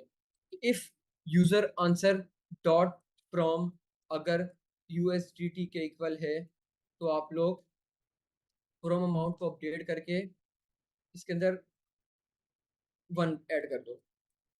अगर यूएसडीटी के इक्वल है तो ये कर दो, पीकेआर के इक्वल है तो ये कर दो, इसके इक्वल है तो ये कर दो, इसके इक्वल है तो ये कर दो। तो ये सारे के सारे काम आपको कंडीशनली चेक करने पड़ते हैं। अभी के लिए तो हमारे पास 5 करेंसीज हैं। अब गूगल पे आप लोग जाएं, आपके पास 100-150 करेंसीज जितनी भी है सारी मौजूद होंगी। तो इसके लिए हमने जो अप्रोच यूज की है वो हमने डायनेमिक अप्रोच यूज की है कि हमने एक ऑब्जेक्ट बना लिया। अब ऑब्जेक्ट के अंदर हम इसकी मदद से ऑब्जेक्ट की प्रॉपर्टी की वैल्यू को गेट करेंगे स्क्वायर एनोटेशन की मदद से। यहाँ पे हम लोग इसकी मदद से यूजर के इनपुट की करेंसी जो भी होगी उसकी बेस करेंसी के अंदर कन्वर्टेड वैल्यू को गेट कर लेंगे। यहाँ पे भी हम लोग उसकी करेंसी गेट कर लेंगे, इसको हम बेसिकली कहेंगे एक्सचेंज रेट। एक्सचेंज रेट, ये दोनों के हमने एक्सचेंज रेट यहाँ पे गेट कर लिए। अब एक सिंपल सा फॉर्मूला है, और यहाँ पे तो हमने कुछ भी नहीं किया, ये वाला काम सबसे आसान है। यूजर की अमाउंट जो भी इनपुट की थी उसको गेट करके एक वेरिएबल में स्टोर कर दिया। अब जो ये वाला काम है ये कदर फॉर्मूले के तहत हो रहा है कि अगर आपने एक अमाउंट को डॉलर के अंदर कन्वर्ट करवाना है तो उसके एक्सचेंज रेट से उसको डिवाइड कर दो। पीकेआर को डॉलर में कन्वर्ट करना है तो पीकेआर के एक्सचेंज रेट को, डॉलर का जो भी एक्सचेंज रेट होगा उससे डिवाइड करवा दो। 1000 पीकेआर को डॉलर में कन्वर्ट करना है, 1000 को 280 से डिवाइड करवा दो। इंडियन रुपीस में कन्वर्ट करवाना है तो 74.54 से उसको डिवाइड करवा दो। तो अगर इस तरीके से हम करेंगे हमारे पास हमारे डॉलर आ जाएंगे। मिसाल के तौर पे हमारे पास $4 आ गए। अब डॉलर को हमने कन्वर्ट करना है अपनी 2 वाली करेंसी के अंदर, जिस करेंसी में हम लोग कन्वर्ट करवाना चाह रहे हैं। $4 है, इसको यूरो में कन्वर्ट करवाना है तो 4 को यूरो के एक्सचेंज रेट से मल्टीप्लाई करवा देंगे। डॉलर और यूरो का जो भी एक्सचेंज रेट चल रहा होगा, हमें क्या पता क्या चल रहा है, हम ऑब्जेक्ट की मदद से उठा के ले आएंगे डायनेमिकली। तो हमारे पास यहाँ पे 2 अमाउंट के अंदर एक्सचेंज रेट आ जाएगा, बेस अमाउंट के अंदर हमारे पास बेस डॉलर आ जाएंगे। इसको जब हम मल्टीप्लाई करेंगे तो हमारे पास कन्वर्टेड अमाउंट आ जाएगी। उस कन्वर्टेड अमाउंट को जब हम कंसोल करेंगे तो हमारे पास हमारा डिजायर्ड आउटपुट आ जाएगा। इसको एक बार दोबारा रन करके देखते हैं, फिर क्लास एंड करते हैं। मैंने कहा भाई यूरो को कन्वर्ट या पीकेआर को कन्वर्ट करवाना है यूएसडीटी के अंदर, 1500 पीकेआर को कन्वर्ट करना है यूएसडीटी के अंदर, $5.3 बन रहे हैं ये टोटल। अच्छा सर, ये क्लियर है चीजें? आई होप कि क्लियर हो गई होंगी। अगर क्वेश्चन लेने हैं, टाइम है तो बता दें, क्वेश्चन ले लेते हैं। हाँ सर, 5 मिनट में ले लें जो क्वेश्चन लेने हैं। मैं एक आधा कोई चले आपको बेहतर 5 लगता मिनट है के अंदर ले लें। तो आप खुद से माइक म्यूट कर दें जिसको अनम्यूट करना चाहें, या वो कमेंट पढ़ के देना तो आप देते। चले मैं कर लेता हूं। अच्छा हैंड रेस कर लें जिनके क्वेश्चन है। मैं अब्दुल लतीफ आपको अनम्यूट कर रहा हूँ। ठीक है ना। अब्दुल लतीफ। अस्सलामुअलैकुम। अच्छा, मुझे वालेकुम ये सलाम। पूछना था कि जो सबसे पहले आपने थोड़ा सा ऊपर करेंगे, एक चीज। बिल्कुल टॉप पे आ जाए, जो ओके। आपने करेंसी, हाँ, तो यूएसडी $1 दिए, तो इसका मतलब ये मैं जो समझाऊं कि एक डॉलर जो है वो 0.91 यूरो के बराबर है, और पाउंड जो है 0.76 बराबर है, यही है ना? अच्छा बिल्कुल यही है। देखिए हमने एक बेस करेंसी बना दी, क्योंकि हमें सबसे पहले अपनी अमाउंट को बेस करेंसी में कन्वर्ट करना है, क्योंकि हमें नहीं पता कि यूजर किस करेंसी से किस करेंसी के अंदर कन्वर्ट करवाना चाह रहा है। हाँ, अगर हमें ये पता होता कि किस करेंसी से किस करेंसी में कन्वर्ट करवाना है तो सिंपली फंडा था, फिर तो कोई मसला ही नहीं था। हम लोग उसकी अमाउंट को उस डिजायर्ड करेंसी से मल्टीप्लाई करवा देते, हमारा काम हो जाता। लेकिन अभी हमें नहीं पता, तो इसलिए हमने बीच में एक अदद अपनी बेस करेंसी सेट कर दी। उस बेस करेंसी में सबसे पहले हम अपनी अमाउंट को कन्वर्ट करवाएंगे। अब हमें पता है कि डॉलर के अंदर हमारी अमाउंट आके कन्वर्ट हो गई है। इस फॉर्मूले के तहत हमने अपनी अमाउंट को डॉलर में कन्वर्ट कर दिया। अब मुझे बताएं, डॉलर टू पीकेआर जाना या डॉलर टू यूरो जाना कुछ मुश्किल है? हम उसके एक्सचेंज रेट से मल्टीप्लाई करवा देंगे तो हमारे पास आउटपुट आ जाएगा।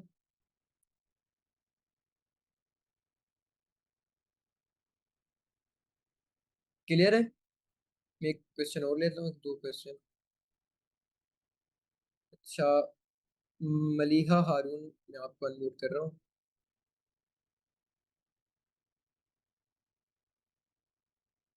अच्छा सर, आप अनम्यूट करते हैं, मेरे पास आए थे। जी काशा में करते मलिहा। मदीना तो अच्छा हैंड अमर रेस कर होगा। दें, गलती से आपको लोअर हैंड हो गया था तो, या किसी को और कर ले ले क्वेश्चन। ये अलिश्बा है, अलिश्बा को अनम्यूट करते हैं। जी करें, अनम्यूट करें।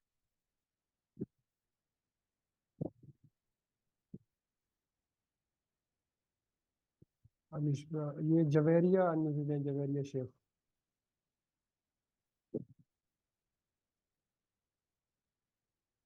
अस्सलाम काशा वालेकुम, वाला। मेरी आवाज आ रही है? जी वालेकुम जी। सलाम। जी जी। सर मुझे लास्ट से समझ नहीं आया। क्या चीज समझ नहीं आई? सर बेस अमाउंट के बाद से जो आपने किया, नीचे लाइन कोडिंग पे थोड़ा सा। कहाँ से समझ नहीं आया आपको? सर यहाँ से जब हमने लेट एक वेरिएबल बनाया बेस अमाउंट का, और उसमें हमने अमाउंट को जो है फॉर्म अमाउंट के साथ डिवाइड कर दिया, बिल्कुल। उसके बाद।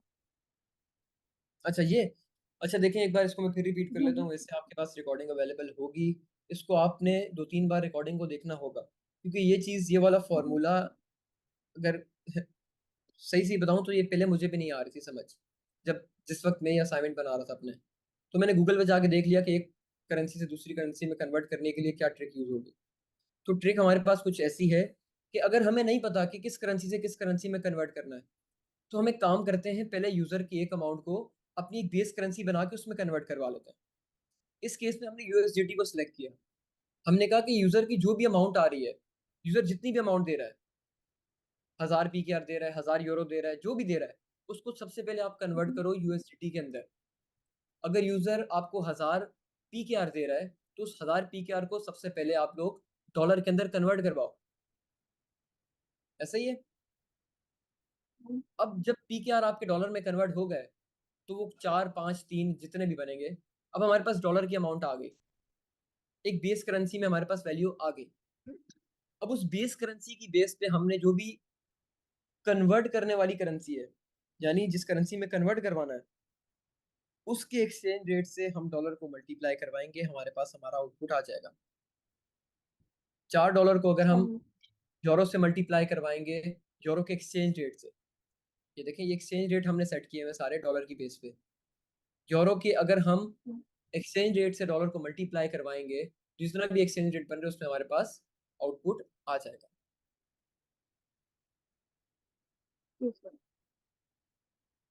अच्छा इसको तो सर आप लोग बेस एक अमाउंट जी जी बेस जी अमाउंट पूछे। में जो बेस है उसमें कोई भी अमाउंट रख सकते हैं अपनी मर्जी से, आप इसके या अंदर वन कुछ ही भी अमाउंट डाल सकती हैं, अपनी मर्जी की अमाउंट, अपनी मर्जी की करेंसी ऐड कर सकती हैं। इसको डायनेमिक बनाने का एक फायदा ये हुआ हमारे पास, अब हमें अगर अच्छा ये आपका प्रोग्राम और भी डायनेमिक बन सकता है, इसके अंदर हम चॉइसेस के अंदर इसको और डायनेमिक बना सकते हैं, वो आप लोगों का होमवर्क है कैसे बनाएंगे।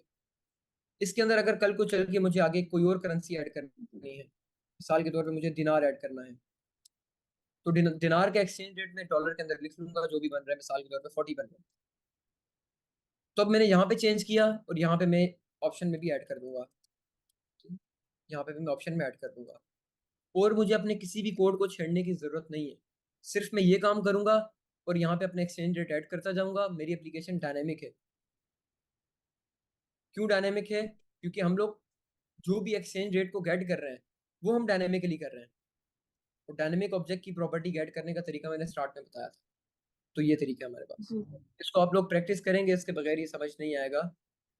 1-2 बार करें, 3 बार करें, इस फॉर्मूले को बार बार पढ़ें, खुद रीड करें एक बार, आपको समझ आ जाएगा। अच्छा एक सवाल और ले लेते हैं, देन क्लास को एंड करें।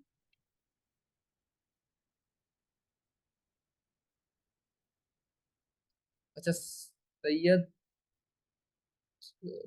अमार खान, आपको मैं अनम्यूट कर रहा हूँ।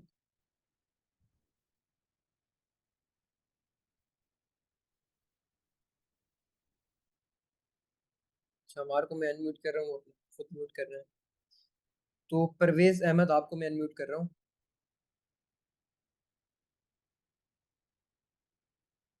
जी अस्सलाम वालेकुम सर। वालेकुम अस्सलाम। अस्सलाम वालेकुम सर। वालेकुम अस्सलाम।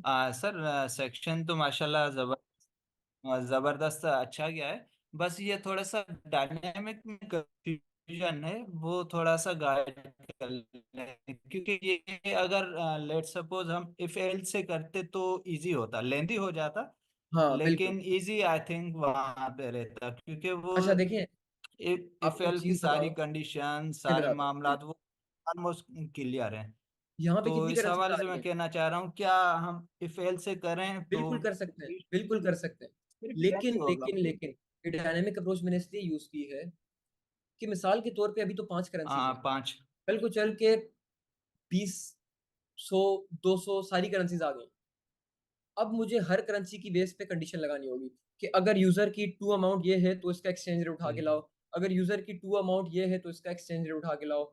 इसी तरीके से फ्रॉम के लिए भी लगानी होगी कि अगर यूजर की फ्रॉम अमाउंट ये है तो ये वाली करेंसी उठा के लाओ, अगर यूजर की फ्रॉम अमाउंट या फ्रॉम करेंसी ये है तो उसका एक्सचेंज रेट उठा के लाओ। तो पूरी की पूरी करेंसी मुझे लगानी पड़ी, यहाँ पे पूरा का पूरा काम मुझे एफएल्स की मदद से करना पड़ता है। तो ये जो मैंने काम किया है ये एक अदद बेस्ट अप्रोच है इस चीज को करने की।